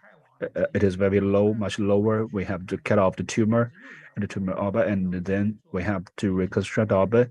And the orbit appears it is the shape, as you can see here, that it is completely defective and the brain is pressed down. And then what we do is to helping to rotate it into the allogenic sclera as a whole, and with the suppression can feel the melody with it, because it does not have the normal function of the muscle. Then it post-operative of after operation, the eyeball can see at all, and then we can now go to the test to see the post-operative vision. It gradually recovers to 0.5 because there's no problem with the eyeball itself. I think his eyeball is good, and then it's also few eyelid repositioning, eyeball surgery, or the post-operative.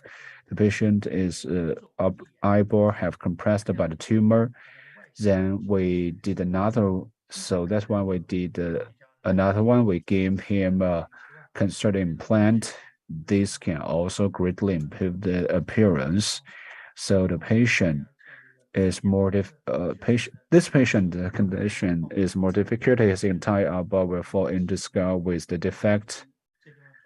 And then we say that set entire orbit is enlarged. We first need to build a repair of the orbital defect. They included resection of the local tumor, including the model of the corroded, and also reach the top of the tumor in the place. I did a mush and also have deformity. And this is our endoscopy and navigation.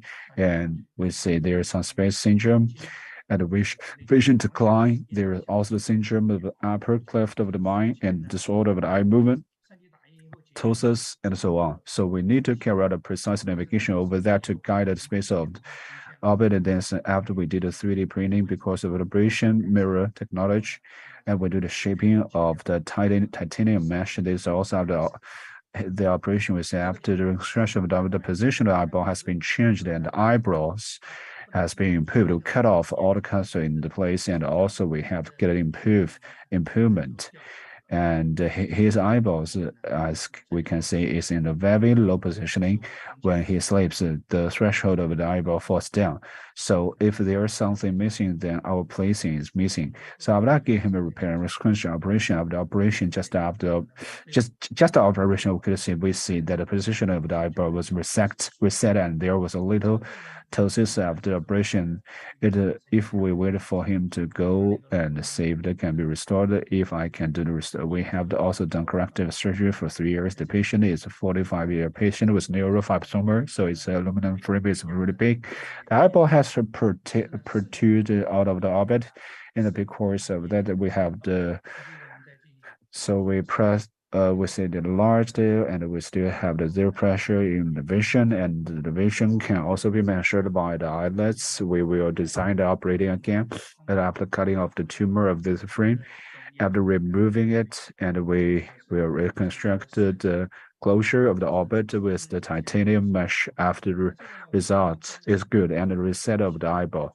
This is the design of the operation. So this is the space before and after the operation. We made it very small because it's easy to cause the syndrome in the mind, and the other bar can't.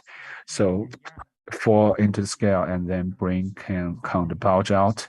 So this after operation, they recover the eye side recovered to 0.4. So there's an improvement in the eyesight, and the eye positioning is still not ideal because he used to be in this place. It has improved a lot, but it has improved a lot for the patient. So in general, neurofibroma is a serious disease affecting the orbit muscle and the nerve disease. with the loss of the vision, compression of the eyeball, atrophy, and when we do the surgical treatment, then the operation is still more difficult. So sometimes we can transfuse up to 8,000 millimeter of blood because we will lose a lot of blood. Then under the guidance of navigation that day, we rebuild our bed, then it will be better and help the patient with the defects. Thanks very much for the confirmation circuit sharing, and especially after operation for the tumor. If it has the high recurrence, we could say for the eye part, for the eye orbit, it is not very high, but for the whole body tumor, is still quite high because it is the whole body tumor, not just affecting for the eye, but for the eyes part, it is also high. Thanks very much. We see it's a very great operation and the information shared, and thanks for the commission circuit sharing. And we are going to move to the next speaker. Thank you.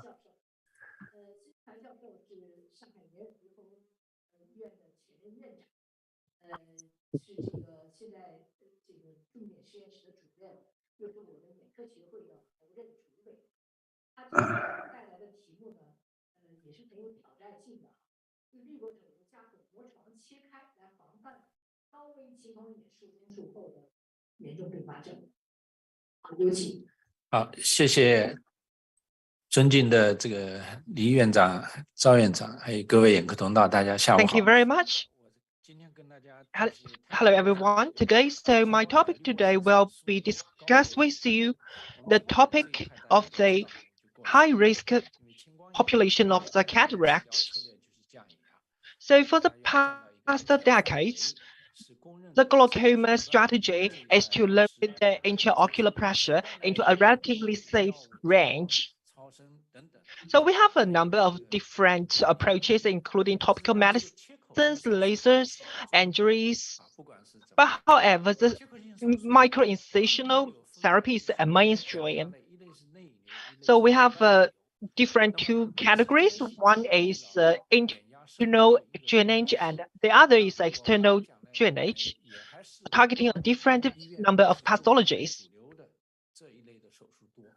So from my perspective and the centers, most of the centers I observed are adopting the mainstream procedures. And this is especially good for the cataract incisional surgery. So for most of the cataract patients, for most of the glaucoma patients, when diagnosed, 2/3 of the cases are already in the middle or the advanced stage. So I would say the filtering surgery is one of the major procedures and also is mostly widely adopted. So the advantages of the filtering surgeries, one of them is it has a relatively large lower pressure capability, so we can expect a relatively good outcomes to control glaucoma. And for those patients with a dysfunction of the anterior acroocular genetic dysfunction, most of the patients could expect a relatively desirable outcomes. And this procedure has been applied in clinical with a very long-term use and has a mostly widely adopted in most eye centers. So when it comes to the cost-effective ratio, I would say the trabeculectomy we can expect the best cost and effective outcomes. However, when it comes to the disadvantages, we have a couple of surgery-related complications, including intraocular and extraocular. So, for example, the lower pressure of the intraocular pressure, and the intraocular drainage, and also some surgical-related infections. So how do we manage the glaucoma filtering surgery? First, we have to understand the anatomy fundamentals of the surgery. You have that understanding of histology and the surgery, and we'll leave the part for today. So let's take a look at pathological scleral pathology. For instance, for some open angle glaucoma, and you can expect a glaucoma angles from 2 millimeters to 7 millimeters. You can even expect as large as that. And for the periscleral characteristics in the pathology, you can observe a different variety of pathology changes. So it could not be goes in accordance with a textbook documented texture. So how do we run the pre-operative assessments for glaucoma? Because if we adopt a successful and appropriate plans, you have to ensure a smooth surgery. So that's the reason why you need to have a precaution and a plan B. This is of great significance when it comes to clinical setting. So for instance, you have to have a category. You have to understand the category of the glaucoma and what is the angle characteristics. And when it comes to the intraocular pressure, is elevated or decreased? Is it complete with vision loss or injury or not? So, and if the patient comes with a systematic disease or not? And also, when you have to, you cannot ignore the problem of the general anesthesia, because in the experience of China's perspective, most of the patients undergoing the glaucoma surgery will undergo a general procedure. So you have to have a understanding of the possible underlying precaution and risks. So the most two severe complications is the severe institution and the detachment due to the attraction. And the occurrence could be up to 5% to 18.8%. And the other one is a upper thoracic cavity or hemorrhage. It could be just happening in the middle of the surgery or in the short-term post-operative. So this is the most severe complication. Although the occurrence is not high, once it happened, it usually comes with a catastrophe outcomes. So here's an example. Here's a case for your reference. So this is an 80-year-old boy, and the primary glaucoma in the infant in the two eyes. So as you can see, the intraocular pressure is up to 40-ish. And the boy has underwent trabeculectomy and MMC. So just 1 month post-operatively, the intraocular pressure reached up to 35/28. And also completed with a postponed hemorrhage. And at this moment, emergency procedure need to intervene to deal with the complication. So I was even quite intimidated by the case and the complications. But you can never give up. So how to deal with the case and how to save the baby's left eye and to try to reserve the only left vision. So this is a quite challenging case. So based on the perspective and experience of my center, 赵家良教授编的叫什么医家经鉴那个里面作为 and the case has been documented by a Chinese journal. So let's take a look and analyze the pathology.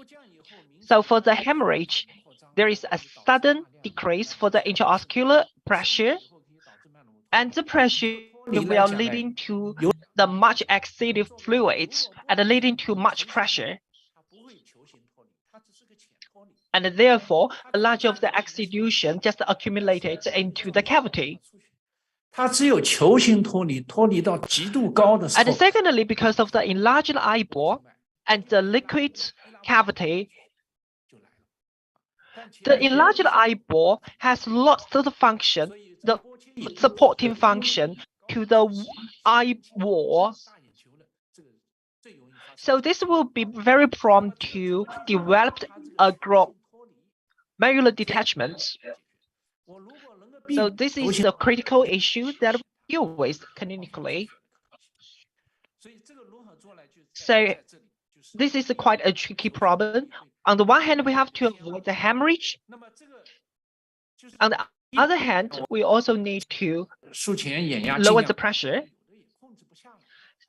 So basically, as we know, this is a criteria and requirement for the preoperative intraocular pressure has been maintained very well, but for some cases, medication doesn't work very well.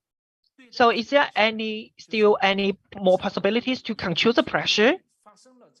So this is something we need to consider. And also, we have encountered some cases when it comes to vitrectomy. And when we run the retraction during the procedure, the hemorrhage also leading to an increase of the pressure. So for the procedure, it reminds me, maybe why not we just perform preliminarily to perform a small cutting. Because as you know, dynamically, the two cavities are both connected.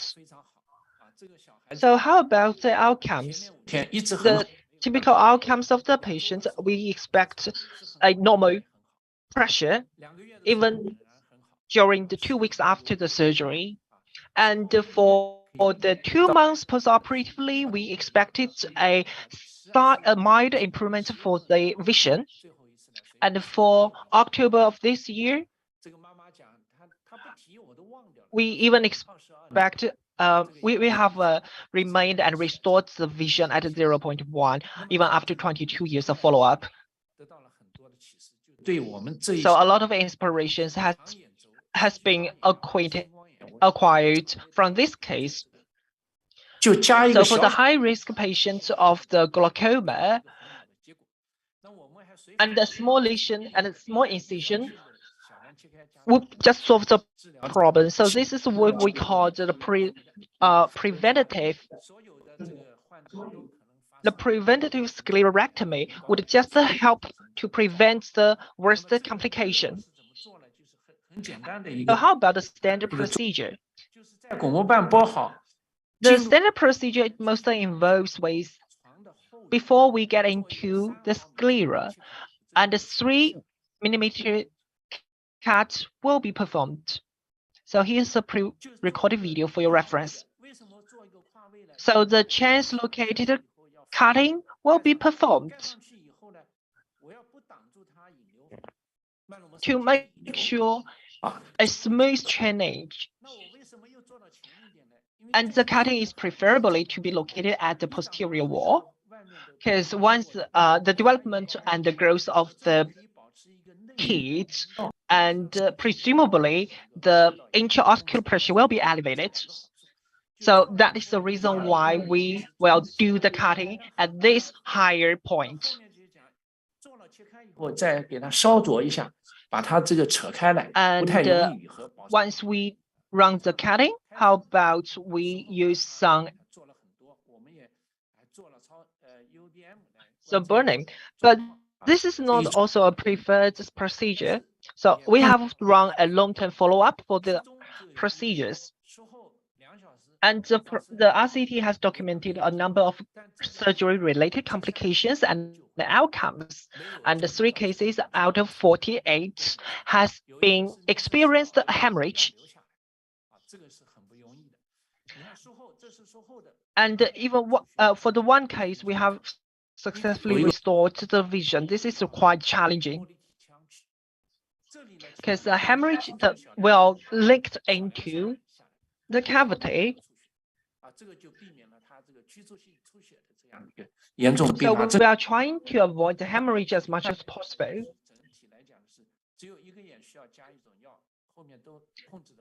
And for the post-operative medications, just one category of the medication is required, and no further medication is required in the long-term use. And the other possible complications involves the detachment of the sclera and also the low intraoscular pressure post-operatively, and 3 cases occurred during the 2 years operatively. So this is a postponed hemorrhage in the scleral cavity. So, and this graph illustrates the ultrasound post-operatively. So this is a female case from Anhui, Wuhu. And overall speaking, I would say the research outcomes illustrate a relatively satisfactory result. As you can see, the Kaplan-Meier. So our conclusion will just like this. So the preventative tracheolectomy provides a cutting and a pathway that connects the cavity and could successfully lower the pressure. And in this regard, we could successfully to avoid the detachments and the severe hemorrhage. So we could say this is a protective role for the drainage. And also together with lower the pressure. And I would say this is a quite safe procedures that could be used in the advanced high-risk glaucoma patients. So I would say the procedure for the cataract is not that difficult. However, to control the complication of the cataract is not that easy. Thank you very much. Thank you very much, Professor, for your wonderful introduction, including your tubulorectomy therapy experience sharing. And I would like to ask if for the small angle hematorectomy, do you have any experience on that kind of surgery? So for the small eyeballs, usually comes with a relatively thick wall. So if the virectomy applied on this case, usually after 6 months, we could expect a relatively decreased complication. So according to my experience, such a high intraocular pressure like this, if the pathway is not built and connected, even though for the short-term post-operatively, we can expect a slow decrease, but in the long-term use, we can expect a relapse. Technically speaking, 接近正常，有一种前方是很浅，这是截然不同的2种类型，可能处理方法还有不一样的地方。衷心感谢哈，谢谢。这个辛潘教授特别的忙啊，昨天来到厦门，前天来到厦门，然后接着回去，昨天又来，那个今天还要回去，所以咱们再次掌声感谢啊。我们本来应该是这个印度的外宾啊来讲，他现在还没上线，所以我们就先请。So we probably go first to Dr. Liu Yizhi. So Professor Liu Yizhi has been online, so we go first to the Professor Liu Yizhi. Thanks very much. You can see my screen, right? And Professor Liu Yizhi actually have issued many high scores, high IF papers, and several converted them into the practice. Congratulations, and let's welcome Professor Liu. Thanks very much. Ding Liu, in charge of the and thanks very much for inviting me to participate in this international forum. And thanks for the host, and also good afternoon, everyone. So today I have a small topic which is going to be shared with you for in terms of the lens implantation of the implants in young children of the second phase. So I hope this topic can be of your interests. So the crystal it should be implanted into this capsule bag, and because of it, this many complications can be reduced. It's easy to do in adults. And also the same as we first did in the intraocular lens. Now there are adults who are operating at the same time. There's also a connection in this term. It can be fully opened and easy to do, but for children, it is very difficult to implement do the implementation. Sometimes even impossible to do this. So the current guidance is generally to implant the crystal directly into the container to attack the fighting mechanism and the child. So it's basically to do the cataract and then do the second phase, and basically we cannot do it all together because we destroyed the wolf into the first phase, and also when implanted collectively, there are many history in the plant and also concerned about it, and still a lot of complications after the second stage of the implementation. The crystal will be titled and eccentric. It is presenting abnormal and they are blessing. And also more important, there are a lot of gravitational effects of glaucoma, then this will lead to irreversible inhibition. And we thought that if this implantation into the brain, into the second stage, can we reduce a series of complications also.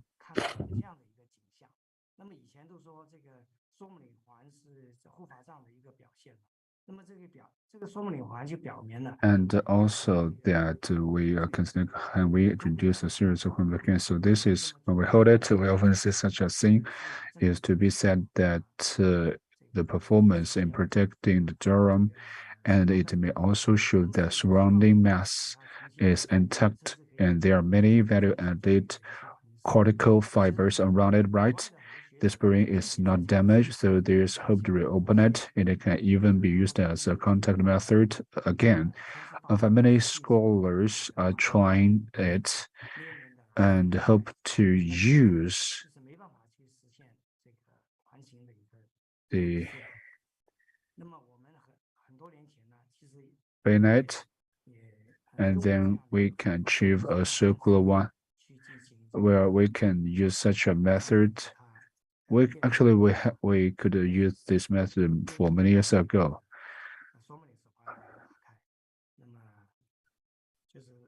Basically, to use some ways to open it, and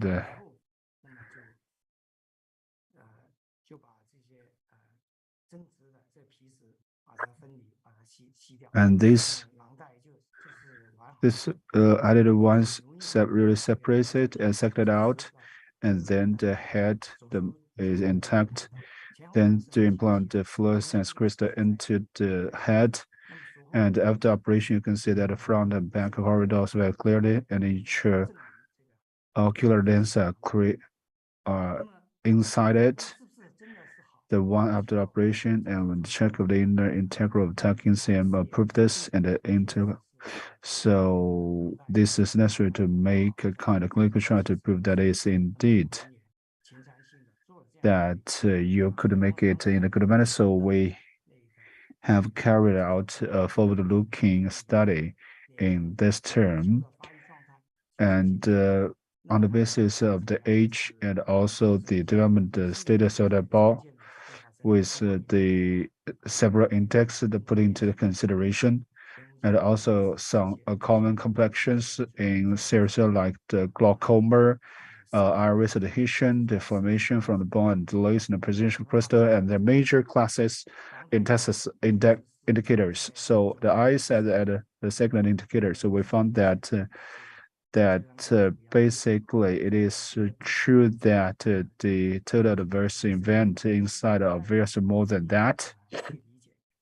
So the doctors of fluorescence crystals should be well aware of that, especially in terms of the glaucoma, that the possibilities are happening and the risk is largely reduced.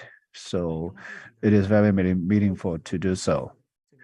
And also the positioning, as you can see here, is very good. It's in the neutral, that we could also see the clear with the culinary sulcus and also the intraocular lens. As you can see here, the eccentric one, it is supporting that. Maybe it is too wide, and also inside the capsular bag, because the intraocular lens are all, as you can see here, the process, the designing, and if we could make sure it could be enter into the right positioning, and we could say the eyesight is going to be made in a relatively good manner, and also the clinical trials and the effects have proved that. And also the signal stage in the back of it, as you can see here. But on the other hand, for partial of the congenital patients, it cannot be realized. It is mainly because basically their eye itself has a small eyeballs or the small cornea, so it is harder to implant into internet. So we are also doing some inflections that for the patients that cannot do that, which means that at the initial stage for the first trial, it need a good design for us to make sure that we could really deal with the epithelial cells in a good manner, and for the second phase could be realized in a good manner for the intraocular lens. And also what else is that compared to the traditional ones, requirements are different, and also if you are afraid of the posterior symptom, and then probably you should consider make it bigger, or otherwise you could make it a little smaller, and for the maintaining, and also the transparency of the central part should be fine. Otherwise, if too big, it's going to damage the frame or the surroundings. Don't do damage the surroundings. And also epithelial cell, that is to say, don't polish it. It may damage it, and then the peripheral part can be formed, and the structure of the fiber crystal fibers. So if it is from a small mouse, then its peripheral is in front, and the back of the pouch, it's going to be able to collect it together, and it forms a closure lochne, then epithelial cell. And the surrounding epithelial cell are in this closed environment, and we see the fibers, well, one by one in the peripheral part, that is to form to differentiate from the crystal fibers, and it is a kind of proliferation of epithelial cells, and then constantly differentiating into it, and then transparent so that's why many doctors assume that based on this the dormitory that was not sucked out in the clear way, but actually regeneration and proliferation, and so we could say this kind of that cannot be opened in such a manner. So that is to at the phase one try not to damage the surrounding of peripheral cells in. So that is to say, for us to do an operation, we need to put into consideration, especially with the focus on the last part of the operation, that is not for the purpose of the current status, but for the consideration of the future, because for the phase 1, for you when carrying out the phase 1 cataract surgeries, you should consider the phase 2 surgery, for especially for the children, could gain a good eyesight and development of the eyesight after operation. So small one at phase 1 probably is a better option for us to consider. And so in this way that we could see the epithelial cell will proliferate and differentiate and be formed into a good manner and general statement. And then we may provide we may see the possibility of become a good manner and also lay the solid foundation for the plan for the phase 2 operation. So basically, this is all I'd like to share with. Thanks very much. This method is very smart and also simple. And also we say this is much better than the previous, because time limit, I do not give you the question because our English professor has been getting online, so it's time for the professor.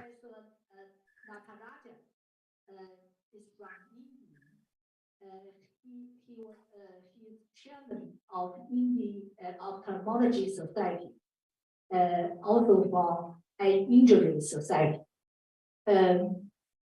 Professor Nataraja, you can start. Yes, yeah. Hello, Professor. Yeah, please. Thank you. Yeah, I just gave a short introduction for you. Okay.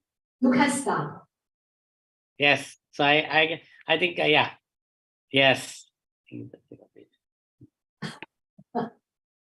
So I can start my presentation. Yes. Thank you, Professor Lee, for this opportunity, and good afternoon to all my Chinese friends. So I'll show my presentation.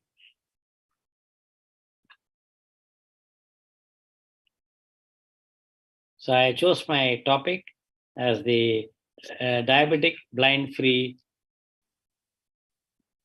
world, screening to surgery.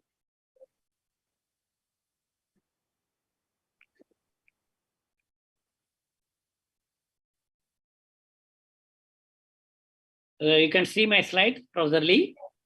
Yes. Okay. So I'm actually started a movement called Diabetic Blind Free India, and I thought this should be like a diabetic blind free China, from screening to surgery. So the International Diabetic Federation, the Diabetes Atlas, has provided the latest figures, and approximately 537 million adults from 20 to 79 years are living with diabetes. The total number of people living with diabetes is projected to rise to 643 million by 2030 and 783 million by 2045. 3 in 4 adults with diabetes live in low and middle income countries. Almost 1 in 2, 240 million adults living with diabetes are undiagnosed. So my talk, I hope this can be addressed. And more than 1.2 million children and adolescents are living with type 1 diabetes. And 541 million adults are at increased risk of developing type 2 diabetes. And it's an ideal situation for us, both India and China, with the 2.8 billion people we should cover. So the epidemic of the 21st, this is now the epidemic, and the Times Magazine said it's an Asian disease. That means both India and China has this, and diabetic retinopathy is a major cause of blindness in the working middle-aged adult population, and the 5th cause of blindness globally. Conventionally, retinopathy screening is done by fundus examination by eye doctors using conventional fundus-trained eye technician or optometrist. In India, the primary issue is we only have one eye doctor per 1 lakh or 100,000 population, as published in Indian Journal of Ophthalmology. And the second, 70% of Indian population resides in rural area or in slums. and there is low awareness or ignorance. Thirdly, follow-up required for years together, which they don't comply with. And technical difficulties. Sometimes we have unreliable internet coverage, deficit in supply of electricity in many areas, shortage of trained medical staff for operating conventional fundus cameras, portability of conventional fundus camera, and then so I thought of a solution, and these issues can be solved using computer machine learning or artificial intelligence for analysis of retinal image of people with diabetes, thus solving at least some part of the problem. This is again published by a group in 2019. So this is, I like the statement, the definition of artificial intelligence, which is the way forward, and I know China is very advanced in that. Intelligence is the capacity to analyze, think, make a decision, and categorize. Artificial intelligence involves formulating a specially made algorithm according to our needs to develop this capacity and include it in an electronic device like smartphones. The role of the AI, integration of retinal photography and AI-based grading and diagnosis system for referable diabetic retinopathy. The AI performs the procedure fully automatically, identifies fundus features, classifies image quality, classifies the existence and severity of disease, and based on deep learning technology. And so the plan of action is screening, diagnosing, and treatment. And unity is strength. We need more working hands, and we have to make use of minimally trained staff already available. We arm them with AI to bridge this gap. So we made this flow chart for our for a nationwide national screening of the entire country. Then we create pre-camp awareness, assembly of all the known diabetics or people who want to check whether they are diabetes or not. Then capture the image and upload it, and either diagnosed by ophthalmologist or a reading setter or AI or offline AI. So we have a company in India, in Bangalore, which makes the iPhone-based, smartphone-based screening, where we use this Remedial camera. Where the Aditya Jyot Eye Hospital and my Kamala Sundaram Foundation, earlier known as Aditya Jyot Foundation for Twinkling Little Eyes, has published a first-of-its-kind world project for the screening of diabetic retinopathy. Use of semi-skilled health workers, AI deployed on a smartphone non-metriatic retinal camera in the municipal dispensaries in Mumbai. And the Remedios, as I said, the company in Bangalore, and the computer is trained to accept the retina pictures properly taken by the trained. We actually trained a non-skilled worker into one skill of using this iPhone, and a semi-skilled worker, compared with thousands of previously provided diabetic retinopathy pictures, and based on that notify the staff which patient needs to be referred to an ophthalmologist. So the computer will label as referable diabetic retinopathy.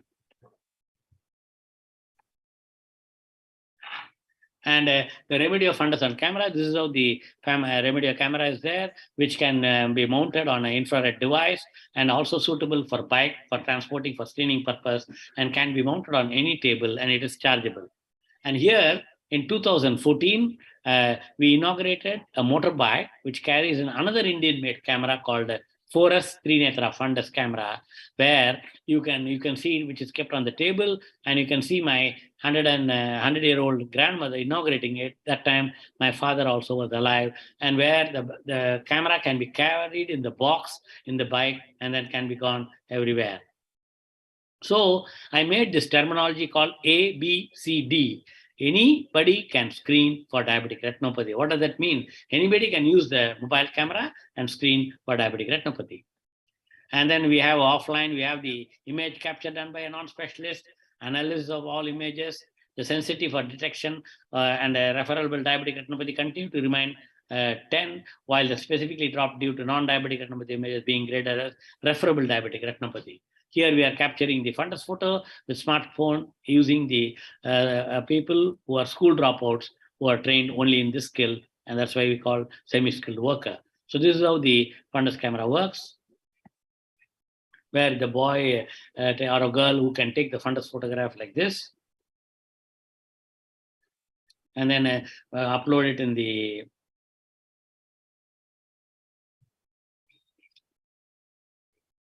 and you can see whether that photograph is sensitive enough. Then apply AI there. You can see that blue marks which shows that the AI, that it detects the color abnormality in the fundus, and then it reads more of diabetic retinopathy periodically, so which can say which is referable and which is not referable. So this is how the video capturing is done. So this is a comparison between non-proliferative fundus on phone and size photograph. And then you can see the blue, which covers the diabetic retinopathy, which is seen in the fundus photograph. And then with multiple images, it compares and gives the referable and non-referable. And so this is we create a link between the medically underserved area and tertiary healthcare services. So we, as a president of All India Ophthalmic Society, I started this initiative called Screening Through Teleophthalmology for Prevention of Diabetic Blindness, called Jot Se Jot Chalao. So we also did community diabetic retinopathy screening. What is that? We kept 15 cameras, 15 semi-skilled worker, and then 15 patients at a time can be taken. And this is done by my foundation in the slum of Mumbai. And we screened 649 diabetic patients on the phone device in 8 hours, and 53 were diagnosed of diabetic retinopathy. They were treated with laser, injection, and surgery accordingly, free, totally free. And we came in the most diabetic eye screening in 8 hours in the Guinness World Record. The idea is to stimulate all over the world to do screening so that we can prevent diabetic blindness. So we use the offline AI in prediction of diabetic retinopathy using a fundus on phone camera. And so we had a research question: is artificial intelligence reliable to pick out those in need for seeing an ophthalmologist? So we also published a lot of articles with the diabetologists. We have a full-time diabetologist working with me. So this is an article, Diabetic Retinopathy Awareness and Association with Multiple Comorbidities Insights from the Planning Study. So in the study, we found the sensitivity and specificity of AI in detecting referable diabetic retinopathy was 100% and 88.4% respectively compared to ophthalmologist grading. So no false negatives. The sensitivity and specificity of the offline AI detecting any diabetic retinopathy was 85.4% and 90% respectively compared to ophthalmologist grading. So this is the JAMA article, original investigation, published in 2019. I'm the first author, and this was the most talked about article in 2019, and now ranked number 5 and quoted the maximum in that year. So we also made a larger number and published in Indian journal our use of offline AI, camera, community screening of diabetic retinopathy. And I feel even China should do that, and already they are not doing. And this is the so the promising result: ophthalmologists found 15 patients with referable diabetic retinopathy, and AI, the offline AI, also marked these patients as referable cases for diabetic retinopathy. For screening population for diabetic retinopathy in need of checkup by an eye doctor is 100%. So the advantage of using AI: early detection of referable diabetic retinopathy cases, greater awareness about diabetes, its effects and importance of better follow-up, greater time for the ophthalmologist to examine the referable diabetic retinopathy patient, timely medical surgical intervention to prevent complete loss of vision. And that's how I'm trying to create a diabetic blind-free India, diabetic blind-free China, and diabetic blind-free world. More job opportunities, so more working hands, skill development will be less not uneducated.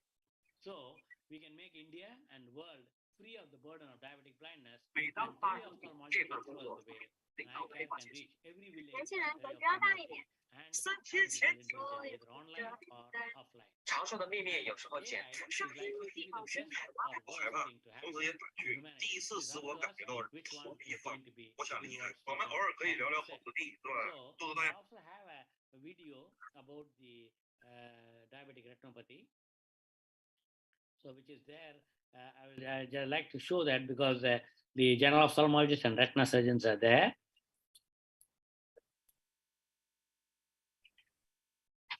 So I'm just opening the presentation.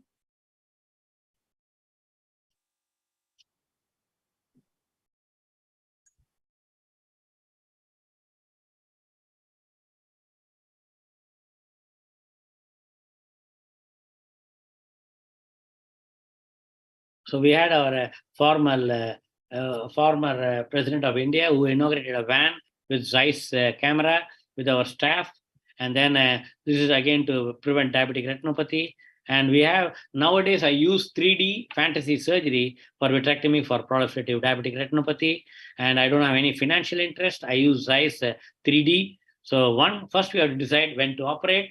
The sight-threatening traction retinal detachment, then non-clearing vitreous hemorrhage, then combined traction and rhegmatogenous retinal detachment, and taut posterior hyaloid, and also rubeosis iridis associated with vitreous hemorrhage. We can give intracameral anti-VEGF injection and then proceed with vitrectomy with endolaser pan-retinal photocoagulation. So the idea of vitrectomy in a diabetic retinopathy is to restore and maintain vision. Surgical objectives include thorough removal of vitreous hemorrhage, endophotocoagulation, reattachment of the macula, removal of traction membranes. So we have a 48-year-old patient with a sudden diminution of vision in both eyes. He's a diabetic since 11 years on insulin, on poor glycemic control.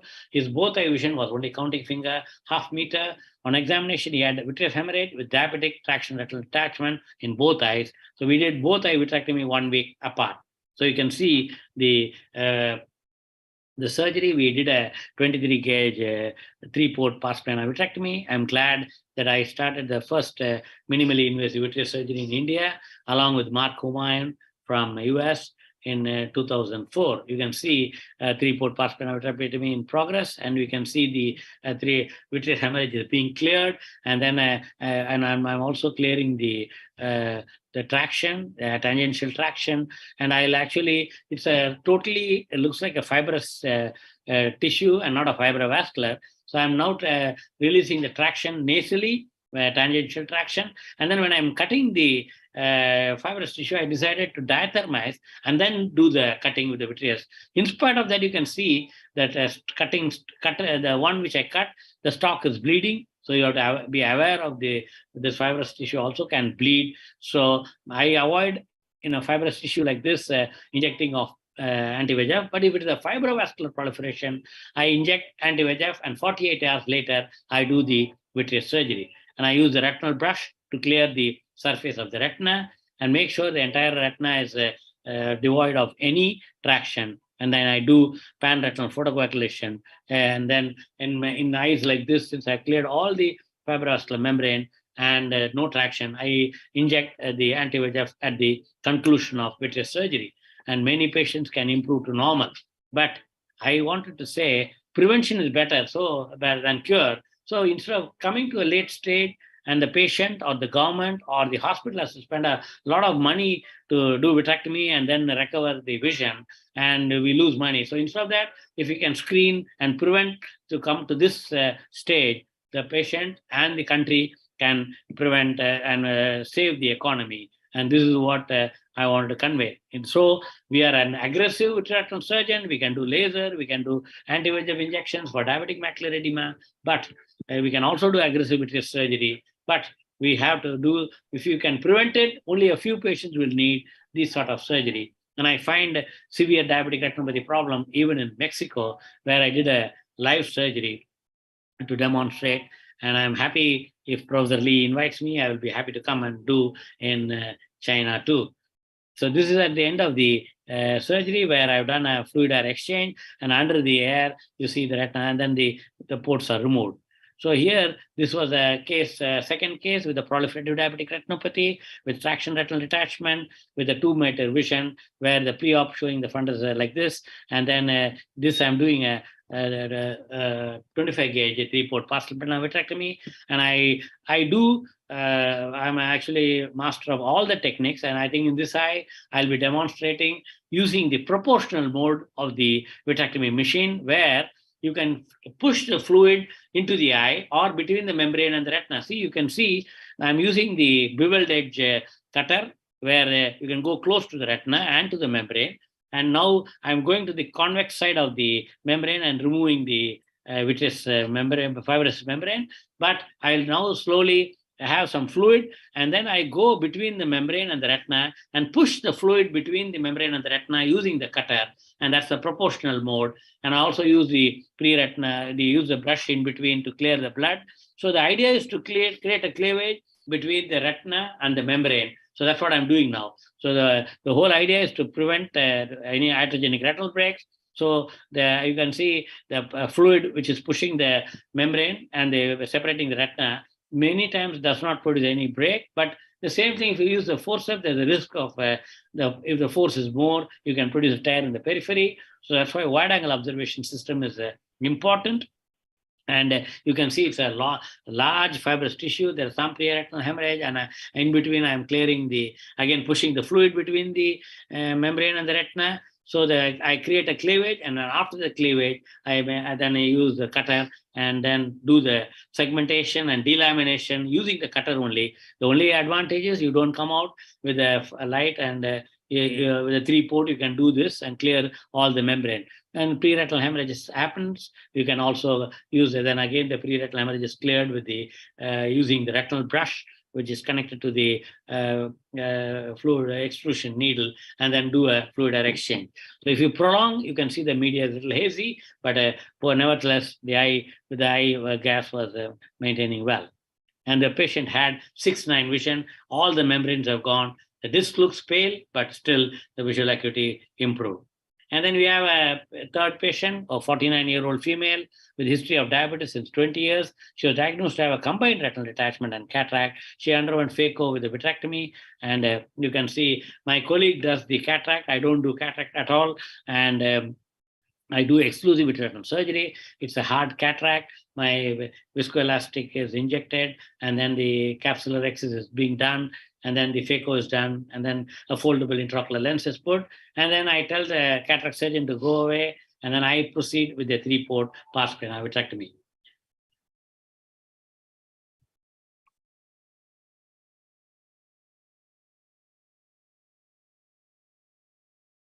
So you can see the phaco probe being used, and then I think the divide and conquer she's doing. And so I only come in once the lens is put. And so I'm saying the patient came with such poor vision, and you can wait. You can see in India the patients come too late. Cataract is advanced, diabetic retinopathy is advanced, and then they come. But still, I discuss the pros and cons of surgery, and then do the surgery thing, telling them it is like putting the hand in the fire, and still you can come out. But I think you have to know the risks involved in the surgery. So the foldable intraocular lens is being put. Phaco aspiration is done, and then corneal hydration is done where the AC. And then now I take over and then go tangential. And many times I don't have to put suture because the entry is beveled entry, so that we can go ahead and proceed. So you can see the vitreous hemorrhage was there. I clear the vitreous hemorrhage by clearing, and then you can slowly see the pre-retinal hemorrhage is there. I can clear it with the cutter and then with the brush. And then you see a fibrous tissue, which has a combined tegmatogenous and traction retinal detachment. I've done a diathermy at the edge of the break, and I'm now separating the fibrous tissue by using perfluorocarbon liquid, and then separating the adhesion between the membrane and the retina, and then make sure I do endodrainage through the existing break. And then you can see after the endodrainage and fluid exchange, the hole looks small. The diathermy marks help us to complete the photocoagulation. So endolaser photocoagulation is done around the break, and then the PFCL is removed, and then the air as a gas exchange is done.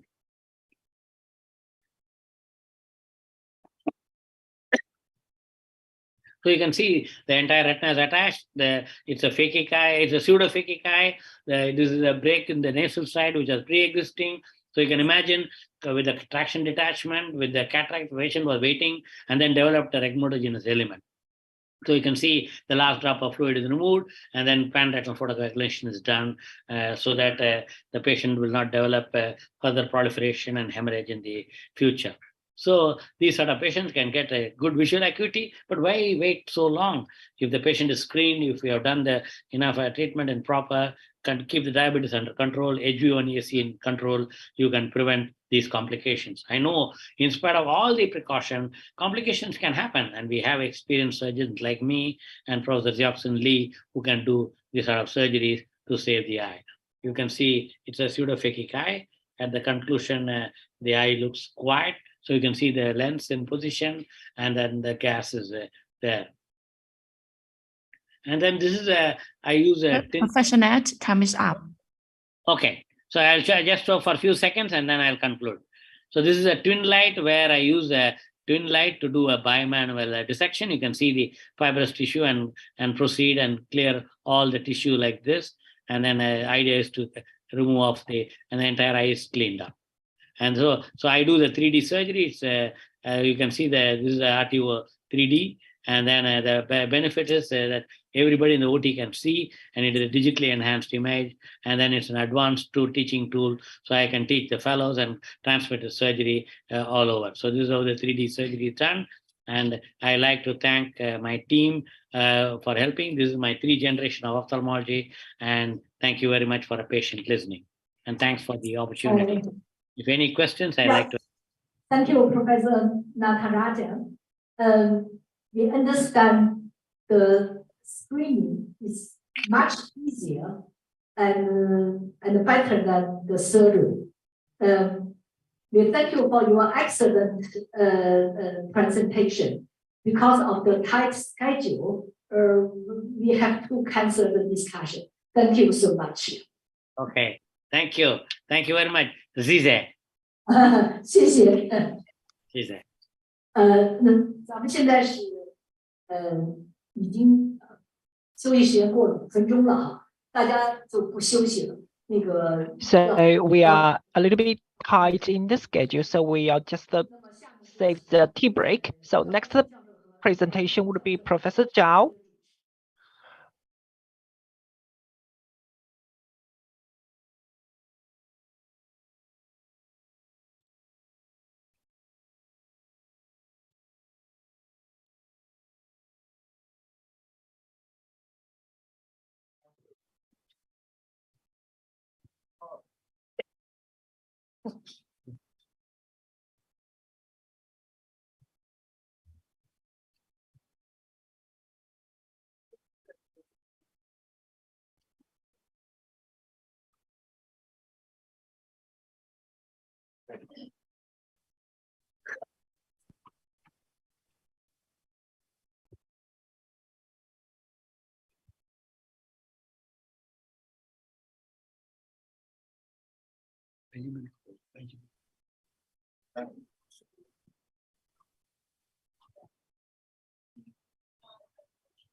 各位同道， Dear colleagues, so next following,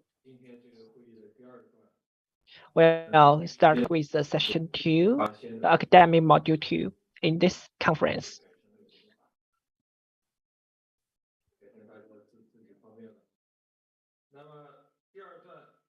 Okay, so for the session 2, I will walk you through the resumes for the guest speakers, and you will have an understanding of who are they. So the first speaker will be Professor Qu Jia. He's from Wenzhou Medical University. And he will keep us updated with the experience with the glaucoma and eye diseases in the perspective and takes the example of China Eye Valley. So, dear distinguished Professor Li and Professor Zhao and every colleague, it's my great honor to have the opportunity to present you with the ophthalmology, innovation, transversion, practice, and thinking. So I will just take the China Eye Valley as example. My name is Professor Qu Jia from Wenzhou Medical University. As you may know, that the Wenzhou Medical University Ophthalmology Hospital has been established with the great support with the medical city and the provincial government, which has formed the China Eye Valley in Wenzhou. And in the next following part, I will keep you updated with the progress.